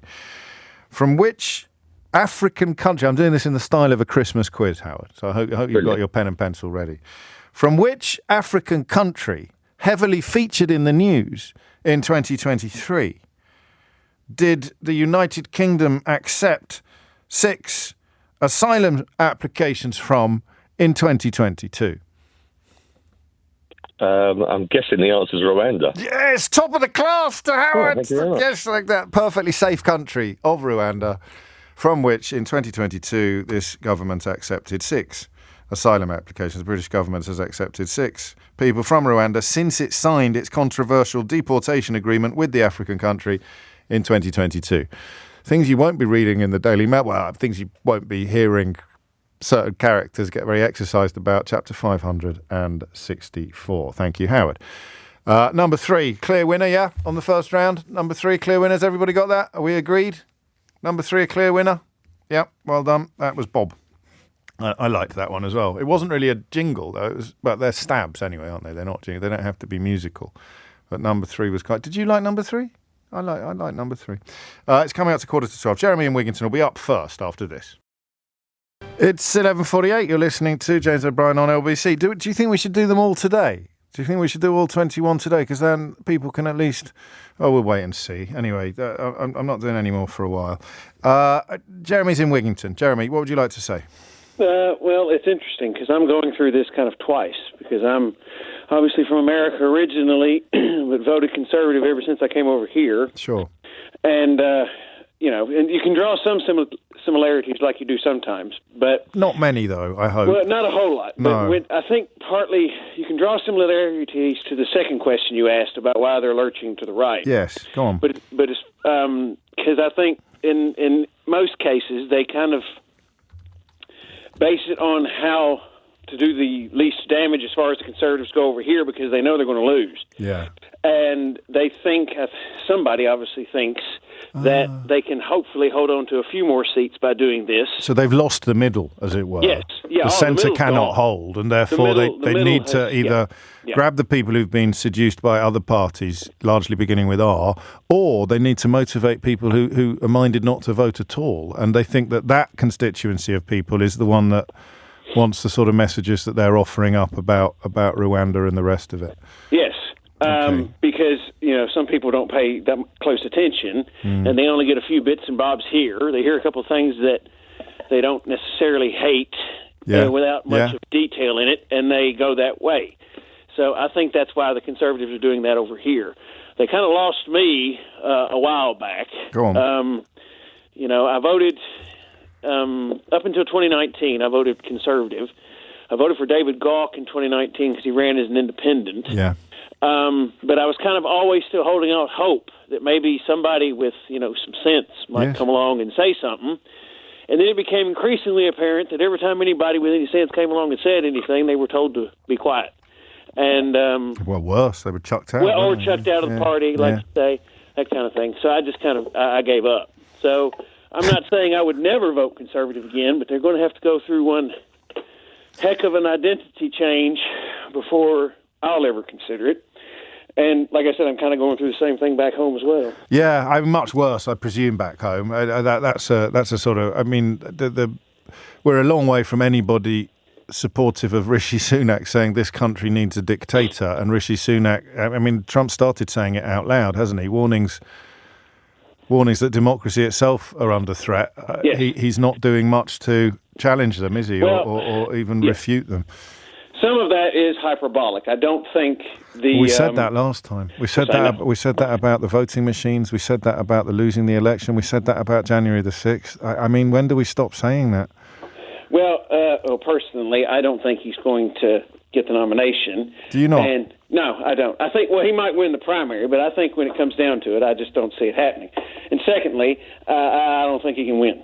I know a lot of people back home think he can, and I do agree that because the middle has been given up, basically, and every election is so close, and every election is within the margin of error, it's always possible, but I just don't see it.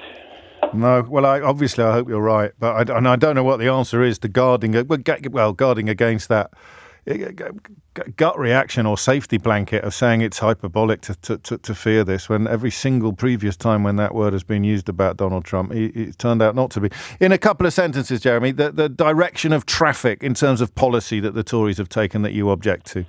Well, I hate Rwanda. Okay. That was, I don't want to call it the straw that broke the camel's back, but it kind of, when that policy kept getting talked about over and over again, and I'm sitting there thinking all the problems that we have with NHS and schools, all of which I'm attuned to, and the cost of living, and I'm like, this is what you're spending your time on. Yeah. Obviously, I'm an immigrant as well, so it kind of... Well, that doesn't stop people from holding positions different from yours about other immigrants, does it? But I respect your position rather more than I would theirs. That is extraordinary. Do you know, to my shame, I haven't turned that into a substantive phone-in yet about this. But he's done it. Jeremy's done it. It's the same question. It's the same question. Why are they expending so much political energy on a Rwanda plan that is highly unlikely to work and won't make the blindest bit of difference to anything, even if it does work, and which consistently and completely humiliates them, up to and including news today that we've accepted 6 asylum seekers from there since the deal was signed? Why do they keep doing it? Answer, they are possibly admitting that they have lost the middle ground. And they've lost the centre-right now, which of course upsets some supporters of the Labour Party. And therefore the only place where they can pick up as yet uncast votes in the coming general election is from somewhere to the right of 30p Lee and Suella Braverman. And what do they stand for? Nothing at all except the promise to be horrible to foreigners, whether it's asylum seekers or immigrants in general. I mean, is there anything else? So, today's Daily Telegraph front page, thank you, Jeremy, you've proved to be the Rosetta Stone for me on this. By that reference right at the end there. Today's Daily Telegraph front page is designed to encourage the Parliamentary Conservative Party to become even more xenophobic. And that's incredible, because xenophobia got Brexit over the line. Xenophobia got Boris Johnson into Downing Street. Xenophobia is responsible for the fact that in private, all of these politicians have to acknowledge the importance of immigration, but in public they have to keep committing to it coming down. And the people who are going to feel their vote change or their vote harden every time they hear a foreign accent or see a brown face, that's the only votes they're left fighting for. It's incredible, isn't it? I wonder what that bloke who rang in all those years ago to tell us that he was going to vote Brexit because there were too many brown faces in Tesco. I wonder what he feels about the Tory party at the moment. I bet he's not going to vote for them. 11:54 is the time. Neil's in Newbury. Neil, what would you like to say? Good morning, James. Hello, I was driving home from my dog walk and this came on. Yes. And usually I settle back and think, well, I'll let it wash over me. But no, who's going to speak up on this one? I was pulling up my chair in the front row. And then I thought of 2 words, really. And I wasn't sure whether they were strong enough that I could offer them up as any reason to never vote Conservative again. But because they're 2 really important values and qualities that we say to our children, I thought, well, maybe they are. And that's humanity and empathy. And that's what I think has gone. It's sailed off a long time ago, and it's taken me so long to realise it. Well, I'm glad that we helped. So what you're casting us in the role almost of a sort of intellectual laxative this morning that's managed to loosen your pipes of thought. And it ties in with what I just stumbled across while I was talking to Jeremy, doesn't it? It ties in with the electoral promise that they're reaching for now with this secretly commissioned or paid for polling in the Telegraph, that we need to be less empathetic. We need to do more dehumanising in order to hoover up those votes that are still in our reach, because we've given up on all the ones that aren't. Well, it was very interesting years ago when Jeremy Corbyn stood at the dispatch box for the first time it would have been against David Cameron, wouldn't it? And he talked about kindness and politics, and there was a sort of sneery riposte to it. And I really remember that. And at the time, I probably cast that aside. And all those things in a line are coming home now to roost. And I'm very lucky to be going to Africa later this week. And I'm going to the Gambia. And the Gambia is interesting because that's where something called the backway starts, right, which is where a lot of young men in particular start that journey up through Africa, across the Mediterranean, and then onwards, and they become this immigration that that seems to be the only thing anybody's talking about. And because I've met people that have taken that back way, they're real people, and that to me is, and I try and explain this to even my parents-in-law, and it's very difficult for people to see people as any more than the immigration word until they've met those people. And that's why the word like illegal is so powerful, isn't it? And so unhelpful, really, to describing reality, because it's such a dehumanizing description and bleeds in effortlessly to a kind of negative view of all immigration, not just asylum seeking and I mean, it should really be the other way around. If you're motivated by xenophobia, the refugees and the asylum seekers should be the ones that you're going to go a bit easier on than the people who just want to come here to work. So no, empathy and humanity. When did it leave the building, do you think? Yeah. Roughly. I'm tempted to say just post-Brexit, which is a long time ago. And it's a long time to keep voting for the same thing. And then to vote in 2019 for Boris is akin to the Turkey thing, isn't it? Really, I suppose so. It was a Hobson's choice, though. I think in 2019 for a variety of reasons. But yeah, and then it didn't disappear entirely, probably until just after that result. But I do remember the mood that swept the nation, and the celebrations in the sun about there won't be any Polish shops on your high street anymore, when they'd been at great pains in the run up to insist that there was nothing xenophobic about any of it. There won't be any Polish shops anymore. How does that? I mean, it always goes hand in hand. You start off othering that section of society, and the next thing you know, you're othering that section and that section and that section and that section, and then you bring in a radio station to claim that the economy would be fine if only all those malingering work-shy layabouts got off their backsides and went back to work, and then admit you're one of them, as happened earlier this hour. But you'd have to use rewind on the global player to avail yourself of that extraordinary exchange. Well, not extraordinary if you've been listening to the programme for a few years, but probably extraordinary if you're a relatively recent arrival. I'm going to return to this. I still haven't nailed it. I was very lucky with the calls this hour, for which I'm grateful. But I haven't quite got to... I mean, I tell you what it is, and I suspect Neil's the same, and our friend from Kentucky. I don't want it to be as simple as that. I don't like to overcomplicate things, but I don't want to end up with as bleak a position that everything the Tories are doing, from trying to scaremonger on the front of the Telegraph today to pretending that the Rwanda thing is a very big deal, is literally designed to hoover up the remaining votes of the most unpleasant people in our population. 12:03 is the time. Big story that, isn't it? 14,000 elderly care beds closed in England alone last year as financial and staffing pressures force hundreds of homes to close. Sheila Fogarty rather led the line on coverage of these issues, with us sort of bringing up the rear, and we may get stuck into that tomorrow. But part of me is frightened of that topic more than almost any other, just because of my own family demographics. But 90% of hospital beds are full on average. Thousands of people who are fit to leave the hospital are unable to do so. So it affects every level of society. And yet today the Tory party, the Tory government, is dedicating itself to an internal row about the Rwandan deportation deal. I just want you to think about this. We're going to talk about drug shortages in a minute. Not that kind of drug shortage, you old hippie. I mean medicines. We're going to start, not dope droughts or whatever you call them. We're going to talk about medicine shortages in a minute and how it's affecting you and why it's happening. But I do just want to take a minute to look at that. Take that story. Fears for NHS patients' lives as number of crucial drugs in short supply increases. 14,000 care home beds in England alone have gone in the last year as financial and staffing pressures force hundreds of care homes to close. And the Conservative Party is spending today, the Conservative government is spending today dealing with an internal civil war about a policy to deport asylum seekers to a country from which we are accepting asylum seekers because it is deemed unsafe for them.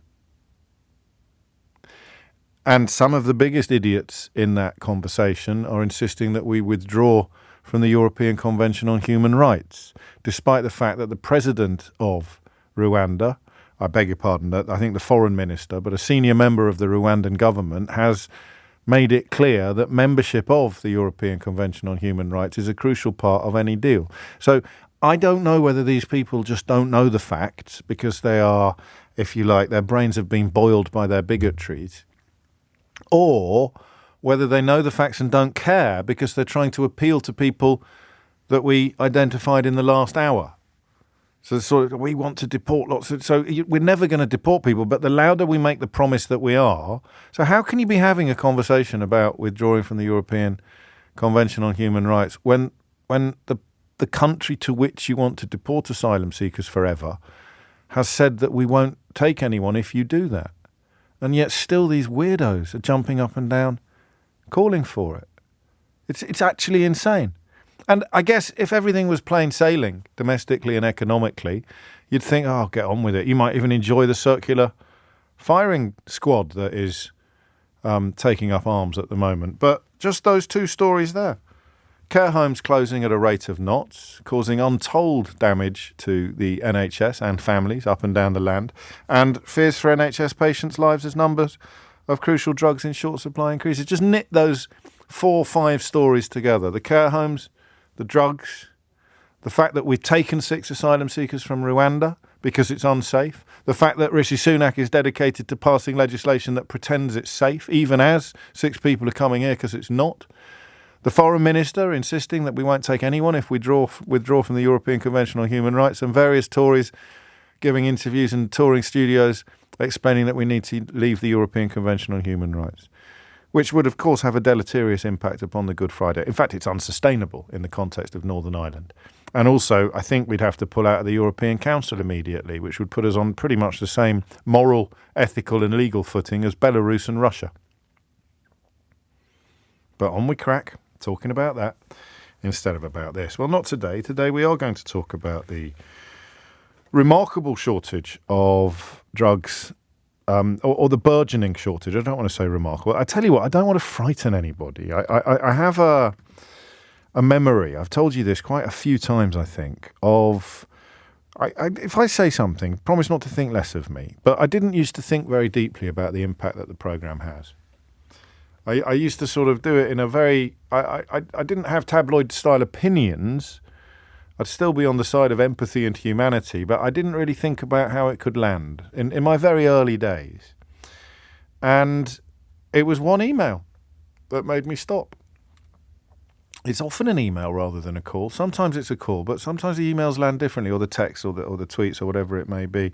The one about pets, you'll remember, when I used to be quite performatively obnoxious about people I would describe as loving their pets more than they love their loving animals more than they love humans.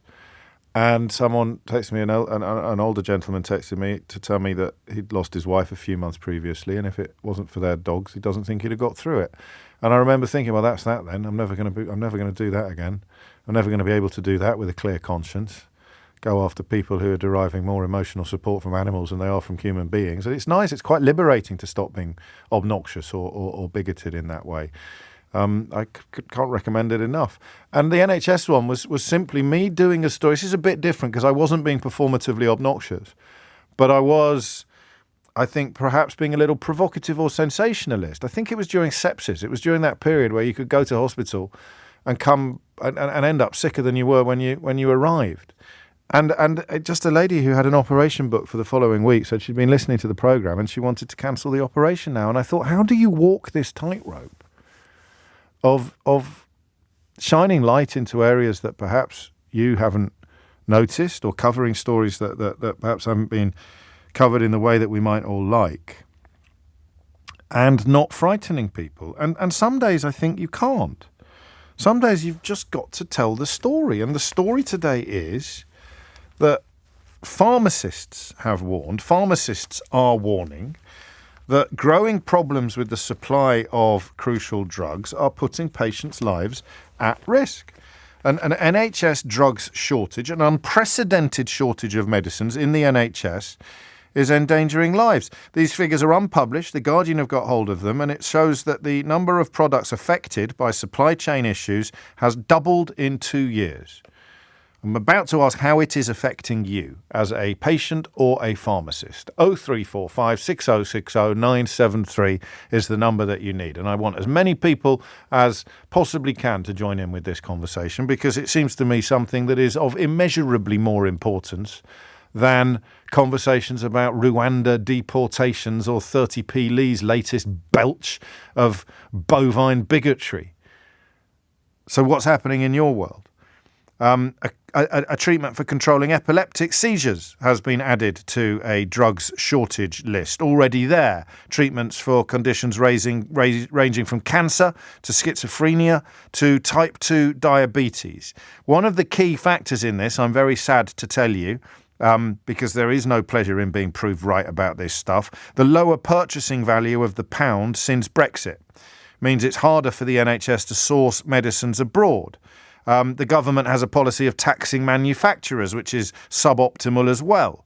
The Department of Health and Social Care claims that figures given to British Generic Manufacturers Association, these are the figures that have been given to the association, forgive me, 111 drugs are on the shortages list on the 30th of October last year, 96 on the 18th of December. Supply notifications issued for a further 10 treatments to the NHS providers in the UK since then. So that's a rough doubling in shortages compared with January 2022, and the direction of traffic has been ugly, I think, since 2016. So what is going on? 0345 6060 973 is the number that you need.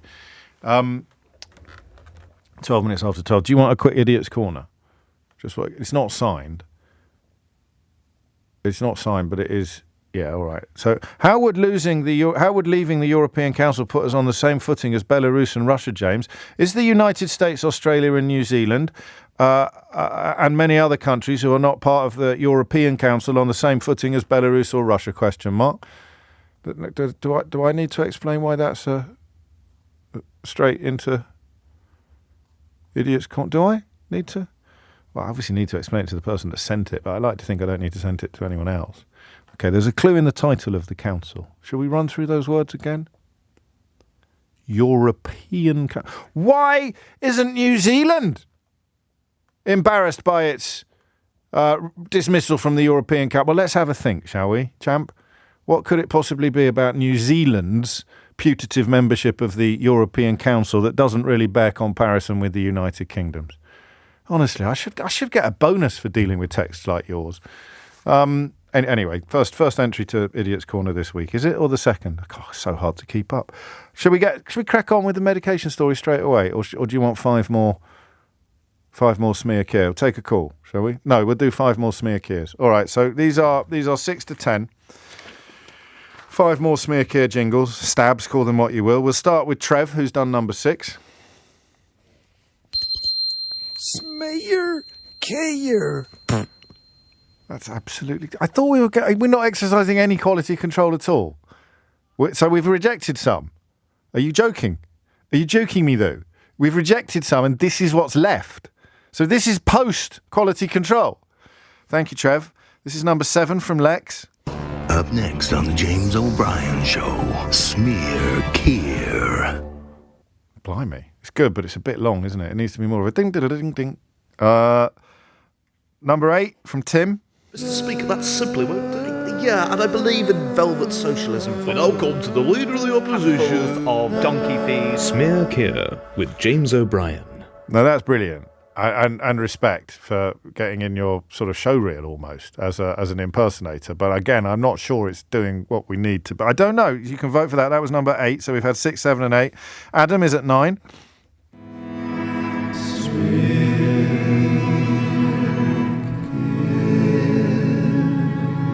It's sort of an ecclesiastical air to quite a lot of these entries, isn't there? It's a bit sort of, I don't know, a bit puts me in mind of like church music. And not punch it. I don't know. Number 10, Adrian. Smear. Here. Again, someone demonstrating a much wider skill set than we were. We've gone from one extreme to the other there with Trev at the beginning and Adrian at the end. So that was 6, 7, 8, 9 and 10. Give me your favourites out of that, and we'll see which one gets put through to the next round. After which, or rather after this, we will get stuck into how serious these drug shortages are for you. It is 18 minutes after 12, and you're listening to James O'Brien on LBC. We've got another 11 to get through, so we should probably do them in the next 2. We'll see how we get on, because this is a desperately important conversation. But I like to think that we've mastered the art over the years of allowing a little light into the darkness. But the story that we're concerned with, while the Conservative government concerns itself with the disgusting and ludicrous plan to deport people to a country from which we're currently accepting asylum seekers, involves the shortage of crucial drugs in this country. You as a medic, a pharmacist, or indeed a patient or a parent, a loved one of a patient, tell me how it is affecting you. 12:19 is the time, and Richard is in Newquay. Richard, what would you like to say? Yeah, hi, morning, Hello, James. Hi, yeah, quite a coincidence, actually. I've been chasing around all morning trying to just source some medication for my son's epilepsy. Oh, I'm sorry. That's all right, you don't need to be sorry. Well, I am sorry. You can't stop me being sorry. Honestly, I'll have an argument with anyone on some days, Richard. It's absolutely disgusting behaviour. When you say chasing around, do you mean in the car or on the phone? Well, both, everything. Really? Yeah, and on foot. Basically, I got a note from Epilepsy Action. It's a charity we support. And then I saw the article in The Guardian. And we've been aware of this since Brexit because it was threatened, wasn't it? That, it was. You know, medication, what was going to happen. Yeah, that was Project Fear, mate. Nothing to worry about there. and basically, here we are. And my son's now in his early 30s. Right. We've lived with it since he was in his early teens. And it's horrendous. Does he? And without it, he's at much greater risk of seizures. He will have a seizure, for sure, without his medication. And I think just to put it out there of how serious this is, mate, it's extraordinary. People will be aware there's something called sudden death syndrome with epileptic seizures, and we're aware of it, not through an acquaintance, not a friend, but it's out there, and it's always in the back of your mind, and course it is. You know, as long as we're alive, we'll be protective of him. Hence, running around this morning. Big shout out to my doctor's surgery, who've been bloody marvellous. What are they called? The Petrock practice in St Colin Major. Fantastic. Thank you to everybody. They've chased around, and we've managed to source some medication for him. You'll be proud of me. I've written to my MP, where our ideologies are miles apart, but he does reply. Good. So I've asked him to chase it up with the Health Ministry. I've written to the manufacturer. I've spoken to the manufacturer, and all they'll tell me is it's a manufacturing issue from the manufacturers. So there's something's going on. Well, it is, and various things are going on, as I'm sure you know. Some of it international, but some of them, sadly, and you know, you'd have to be a vampire to take any political pleasure in this sort of vindication, if you like, of what was called Project Fear. Some of it is peculiar to Britain. And you will have seen Daniel Boffey's, or perhaps seen his article in The Guardian over the weekend, talking about the spending cap from our beloved government, you know, on these. And the irony is you're talking about shortage of hospital beds. Only anecdotal, but the pharmacy told me this morning this is also diabetes medicines as well, not just epilepsy. No, it is. So we've got a shortage of hospital beds. The preventative medicine that keeps people out of hospitals is getting harder to get hold of. Is this the toughest time you've had getting hold of the? Oh, absolutely. Right. And in our area, basically, there was none of his medication. Well, we managed to find some on a shelf somewhere. Right. And he's on what's called a slow-release medication, so it just drip feeds during the course of the day. And we were told by the charity and the manufacturer there is the ordinary standard carbamazepine available. There's none of that on the shelves anywhere. So it's basically, the only word to describe it is bloody desperate. Well, I am sorry. I know you told me not to be, but I am sorry for what you're going through, and I can chuckle with you because you got to get hold of some today. But you're already worrying about the next time, aren't you? Oh, absolutely, yeah. And because it's for all of us out there, and there are lots of people out there. It's a question of we now need to prepare, ready for 4 weeks hence. What's going to happen? You can't. No, you're never off duty as a parent, are you? In any way, but as a parent who has to deal with something like that as well. Thank you, Richard. Take care. I hope things improve sooner rather than later, but there's not a great deal of grounds for optimism in that department. 87% of pharmacy workers surveyed last year said they had seen supply issues affect patients' health. Richard mentioned manufacturers. Very comprehensive report in The Guardian today. including this paragraph. The companies claim it has made the UK an unattractive place to do business. It has, they say, acted as a drag on investment. Then there is a lack of joined-up planning and communication too. That's a reference to the plummeting value of the pound. And a voluntary scheme introduced by the government in 2019 to ensure that NHS spending on branded medicines did not grow by more than 2% in a year. That's what Richard was referring to. You don't need me to remind you what has happened to inflation since 2019. So if inflation is in double figures and the cap on what you spend on certain medicines is in the very low single figures, you can buy considerably less medicine.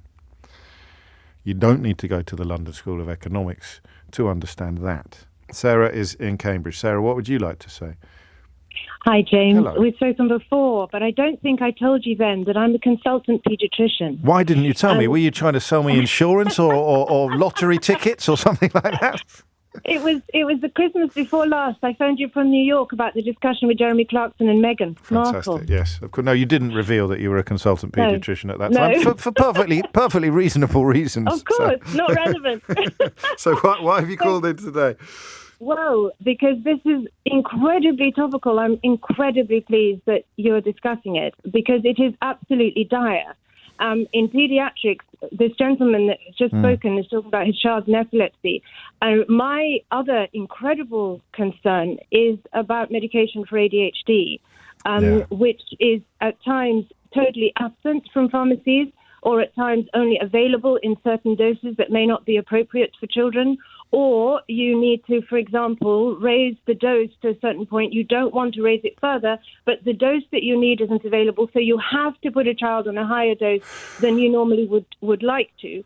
But the availability is the issue because it is a controlled drug and you can only prescribe it for 28 to 30 days at a time. Right. You are in the same, and the pharmacists are not allowed to earmark a set of medications if they have it in stock and put them aside for a child.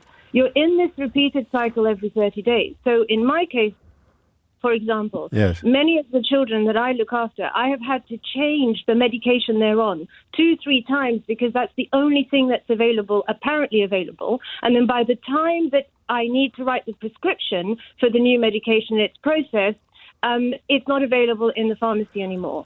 Or it's available, but it's available in all sorts of different places. And what I have now started to do on a repeated basis, it sounds ridiculous, but it's true, is as soon as my clinic is over, because I have a very good working relationships with the pharmacies, I go around the pharmacies and collect bits physically of what they've got left. Physically, you drive around. Physically in my car. And that's with a coffee. Oh my days! And that's in addition to your duties. That's not. I mean, that's off the books, as it were. Correct. And how often are you doing that, if I may ask? Well, in some cases, so definitely once every 2-3 weeks. I have for the last, I would say, maybe 4 months, 5 months. Every 2-3 weeks, there is a patient for whom I cannot get the medication. I ring around the pharmacies because I cannot have them off medication for many reasons. So with ADHD, it is true that as the children are on medication for long periods of time and as you work with their behavior, you will have an opportunity at times to have little breaks from medication. Yes. But they are supposed to be elective. So you're supposed to take them maybe at weekends or summer holidays or Christmas or whatever. Yes. But so you can afford in a way for little breaks for some children. But for many, I would say the majority of children, particularly in my practice because they're still young and there's a lot that goes on with maturity and growth and behavior development, what happens is the minute that you have to stop, which in my case hasn't happened, but I know many children who've had to stop taking their medications. Now their education is disrupted, the class is disrupted, the family life is disrupted, and this poor child is in a total chaotic mess. But they go back to how they were before diagnosis, and God knows how hard it is to get diagnosis and treatment. And then, so for them in particular, it must be devastating for them because I know quite a bit about ADHD, and the failure of people around them to understand or empathise can be absolutely horrific, and probably worse if it's a relapse because there'll be adults thinking, "Well, I've seen you behave." Correct. But differently. Absolutely correct. Oh, dear. And also there are certain age groups beyond which there is very little tolerance in certain environments. It's really hard to tell a teacher who is trying to manage 3-4 children with ADHD off their medication that somehow she shouldn't lose her temper, that somehow she should somehow manage to educate the remaining 17 children, if that, in her class. Of course. And of course, home becomes very disruptive because now meal times are disrupted, homework time is disrupted, social time is disrupted, behaviour around family and friends is disrupted, and it's chaos not just for this poor child who but somehow for everybody feels connected. It's for everybody. The real heartbreak is that child thinks it's all their fault because they see that the consequences are a result of their behaviour. And the whole thing is dire. You're a wonderful advocate for them, but I wish you didn't have to be. On some elements of your work, we need always and welcome, but this element of your work, I wish it wasn't necessary. And there's no. I often ask about lights at the end of tunnels, but we just don't know, do we? We don't. No. We don't know what the thing. It's quite simply, as you quite rightly said, it's quite simply a supply chain issue. And it's not unique to the UK. I do want to stress this. No. Brexit has, as ever, made a bad situation worse, but the European Medicines Agency has recommended about 400 medicines from an Indian laboratory be suspended, not for fears of efficacy, but for fears of supply, and the Red Sea won't help. The situation in the Red Sea won't help. And then in this country, we've got the diminished pound and the extra regulatory paperwork that arises. But I wish you well. I really do. No, thank you. I don't think we'll get a better coalface report than that one. So we now have a dad and a doctor driving around their area looking for medicines, drugs that were once easily accessible. And that cap, I think, of all the things that you list, the Brexit you can't undo in the short term.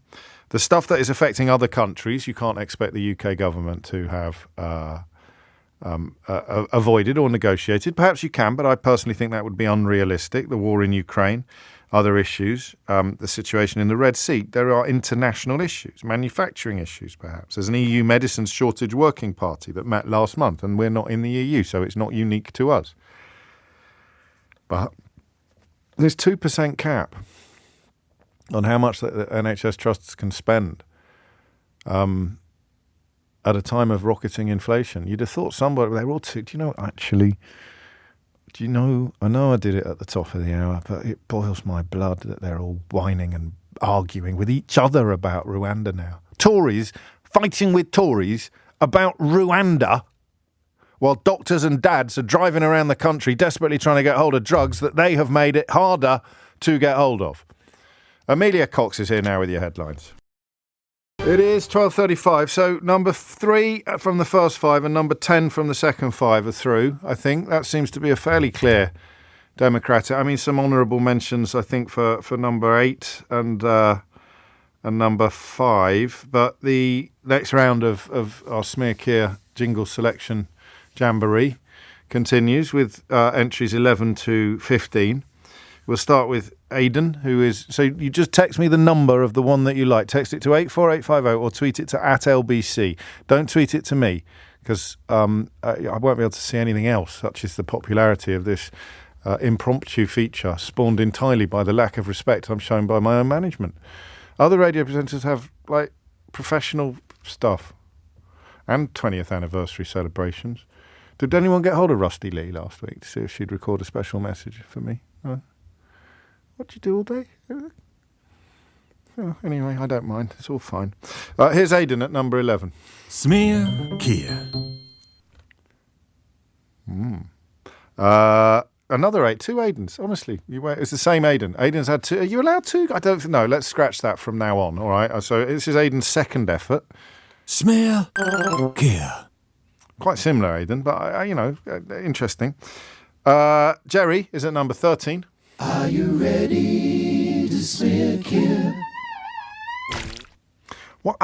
Quite a lot of you have gone for a strange sound effect. Is that the software? Is that just like a button you can't help pressing? It's like when I go to B&Q, I like to ring all the doorbells. I'm 52 years old. I like to ring all the doorbells at B&Q.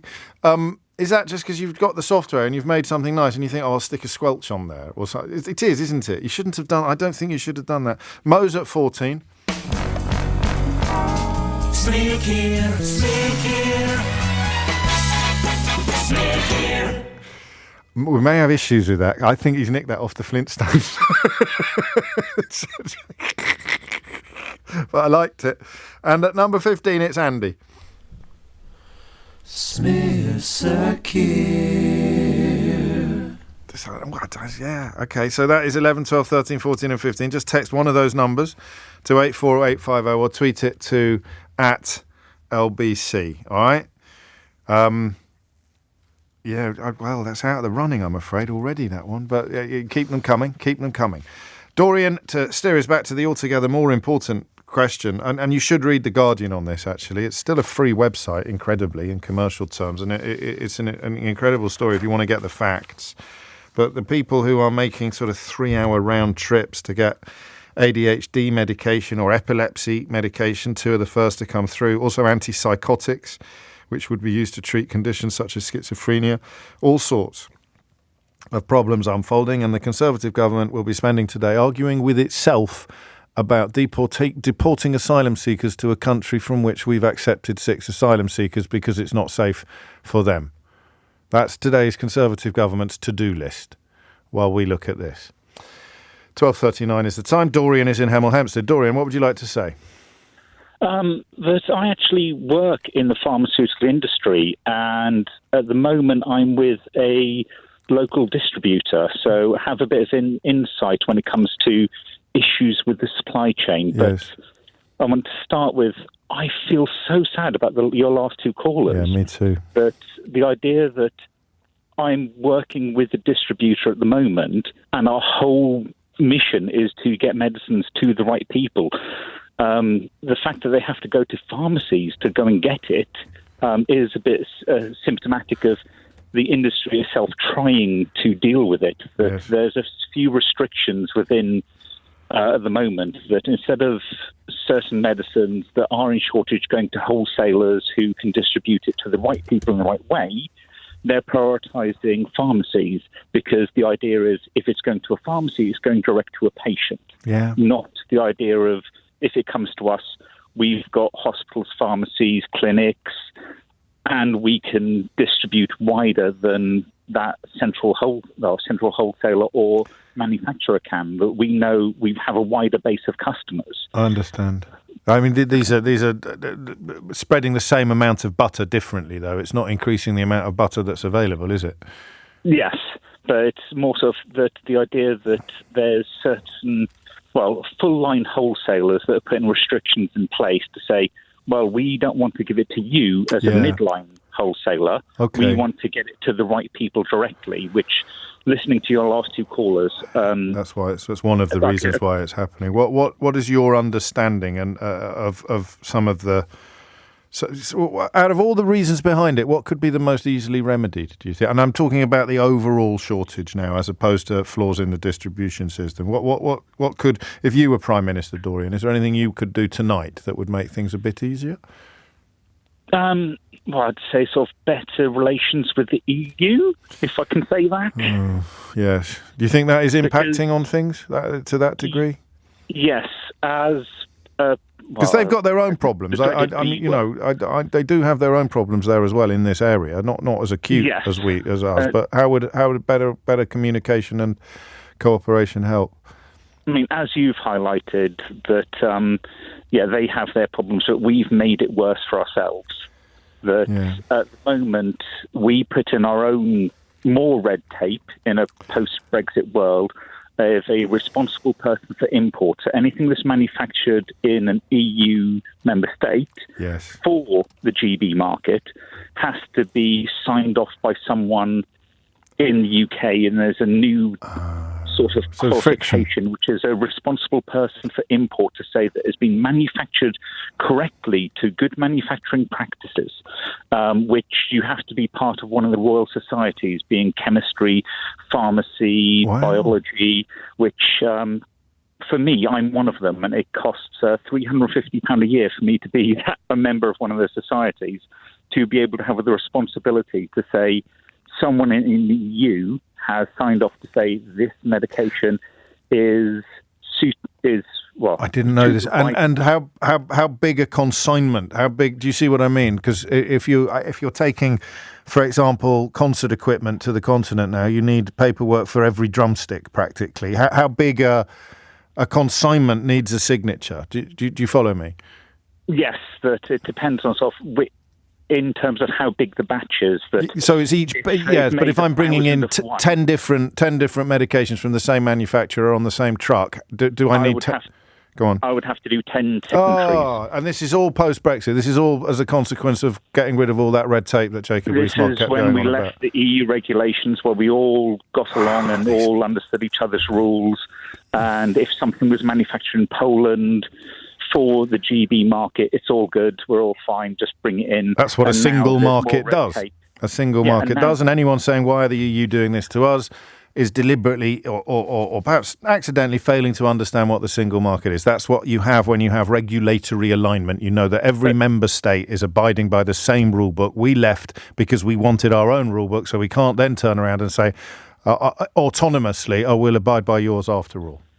And we put our own red tape in and made up our own rules saying that we will recognise the EU for when they release a medicine for the public. But they won't recognise us. But there's a little caveat saying that we recognise that it's good, but we need someone in the UK to sign off to say OK. Yeah. Which has to be someone part of a Royal Society, chemistry, biology. I completely understand. And there's not that many of us to do it. And that will cause log jams. That will cause backups as well. Even with stuff that's managed to get here, needs to be signed off on. I don't say this lightly, Dorian, but I think your explanation of this issue ranks in my top 5 Brexit infuriations of all time. I've done about a couple of 100 pages worth of Brexit scenarios of what could have happened back in 2016, 17. We looked to Northern Ireland and said, would that be a nice way through? And the conclusion was, we can't trust that something's going to come up tomorrow. They're going to change their mind. Making life harder for the people most in need of help. That's incredible, actually incredible to hear it explained. Now, I don't know, I'm not making light of the plight of musicians or cheese exporters or wine exporters or wine importers. We've spoken to loads of people directly affected by this. But something about that story and the urgency conveyed by the 2 previous callers, the dad and the doctor, as I'm calling them, because I love alliteration. That's really got me, actually. That's why we won't shut up about what a stupid thing you did in 2006. And of course you want me to be quiet about it. Of course you do. But we can't, can we? Not until you get things back to at least what they were before you did this stupid thing. And contempt for the con men, compassion for the con. But if you're telling me to be quiet about it, I'm afraid you don't get filed under compassion for the cond anymore. You tell those parents driving 3 hours for epilepsy medication for their children or ADHD medication, or the patient with schizophrenia looking for antipsychotics. You tell them that you knew exactly what you were voting for. Let's get Bill back on the phone about how he doesn't mind being poorer. It was for the national good to leave the European Union. Actually, let's not. It's 11... no, it's not. Stop. It's 12:46. It is 12:49. That was close, that one. Number 14, Mo, has gone through from the last round with... I'm going to put a couple of high-scoring losers through as well. So Aidan at 11 got quite a lot of votes. And going back to the second round, I'm going to put through Tim, who got 8.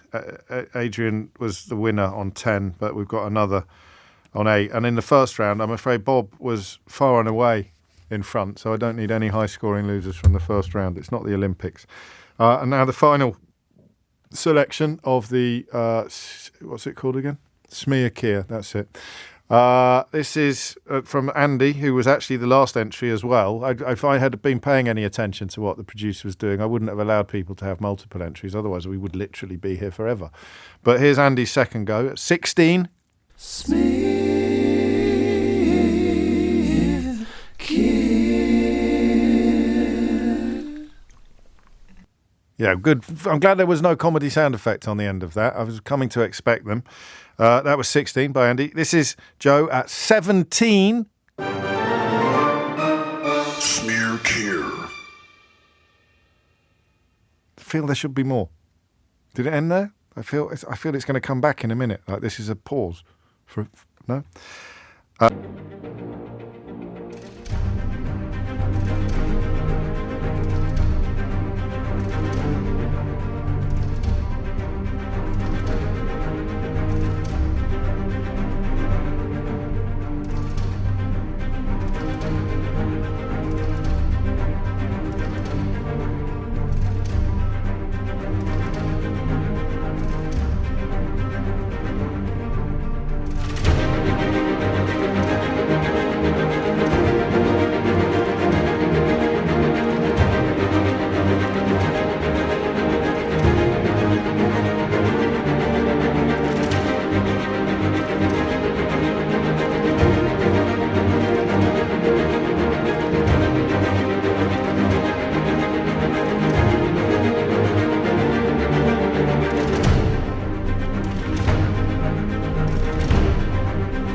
That was Joe at 17. Now it's time for 18. This is Ronan at 18.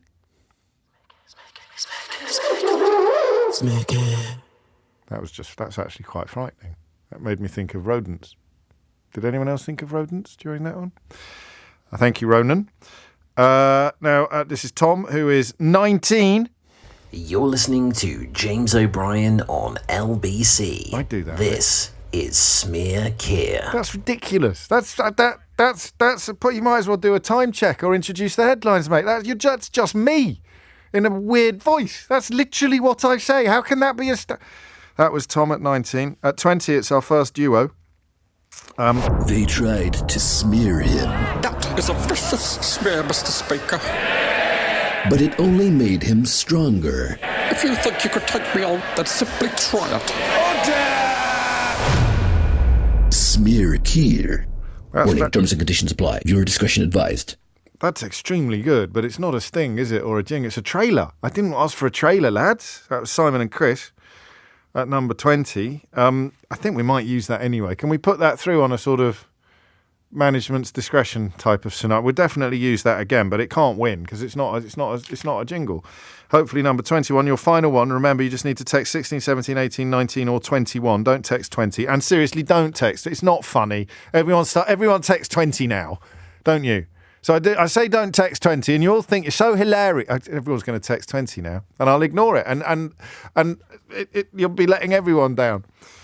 And this is Simon. Is it the Simon from the Simon and Chris? So he's dropped Chris already, has he? What's that? Artistic differences? Do we know? Well, I'm very sorry. I feel like Yoko Ono. This is Simon alone, sans Chris, at number 21. Smear Keir. Yeah, that's quite good as well, actually. So that was 21. So just take 16, 17, 18, 19 or 21 to me now. And then we'll have, with the strong high losers, we'll have at least 6. Burko getting a good old run out there, John Burko. He's back on telly, you know. He's in the Traitors in America, presented by Alan Cumming, who is, of course, a previous guest on Full Disclosure. We're going to reach a point soon where everybody famous that I like has appeared on Full Disclosure, and you will know that someone who hasn't appeared on Full Disclosure, it must just be because I don't like them. So I won't be able to keep my dislikes of famous people secret anymore, because you'll say, has he been on Full Disclosure? And I'll say no, and you'll go, oh, so you don't like them then? And I'll go, no comment. Some people say no, all right? Some people don't fancy it. Some people haven't got a clue who I am. Some people are appallingly advised. So there are other reasons why people don't. Some people are busy. Let's get back to the drugs question, which is desperately serious, but I think we all possibly recognise the need for some light alongside the shade. Scott's in Clydebank. Scott, over to you. Hi, James. The lightheartedness was very welcome there, because I think the previous caller got me very frustrated. Me too, man. To say the least. Yeah. Yeah, that's up. We have a number one Brexit reason. I think you're right. So what's going on in your world? So my youngest son, he's 4 years old, Oliver, he has cerebral palsy and comes with some conditions that come with it. He has epilepsy, he has muscle tone, and a couple of different things. Yeah. I would say over the past 3 to 4 months, we've really struggled to get some of his key medications to the point where, as the dad earlier on was saying, we phone round all the pharmacies, we go to them, we call the GP surgeries. Our pharmacists, our GPs, consultants are phenomenal at helping.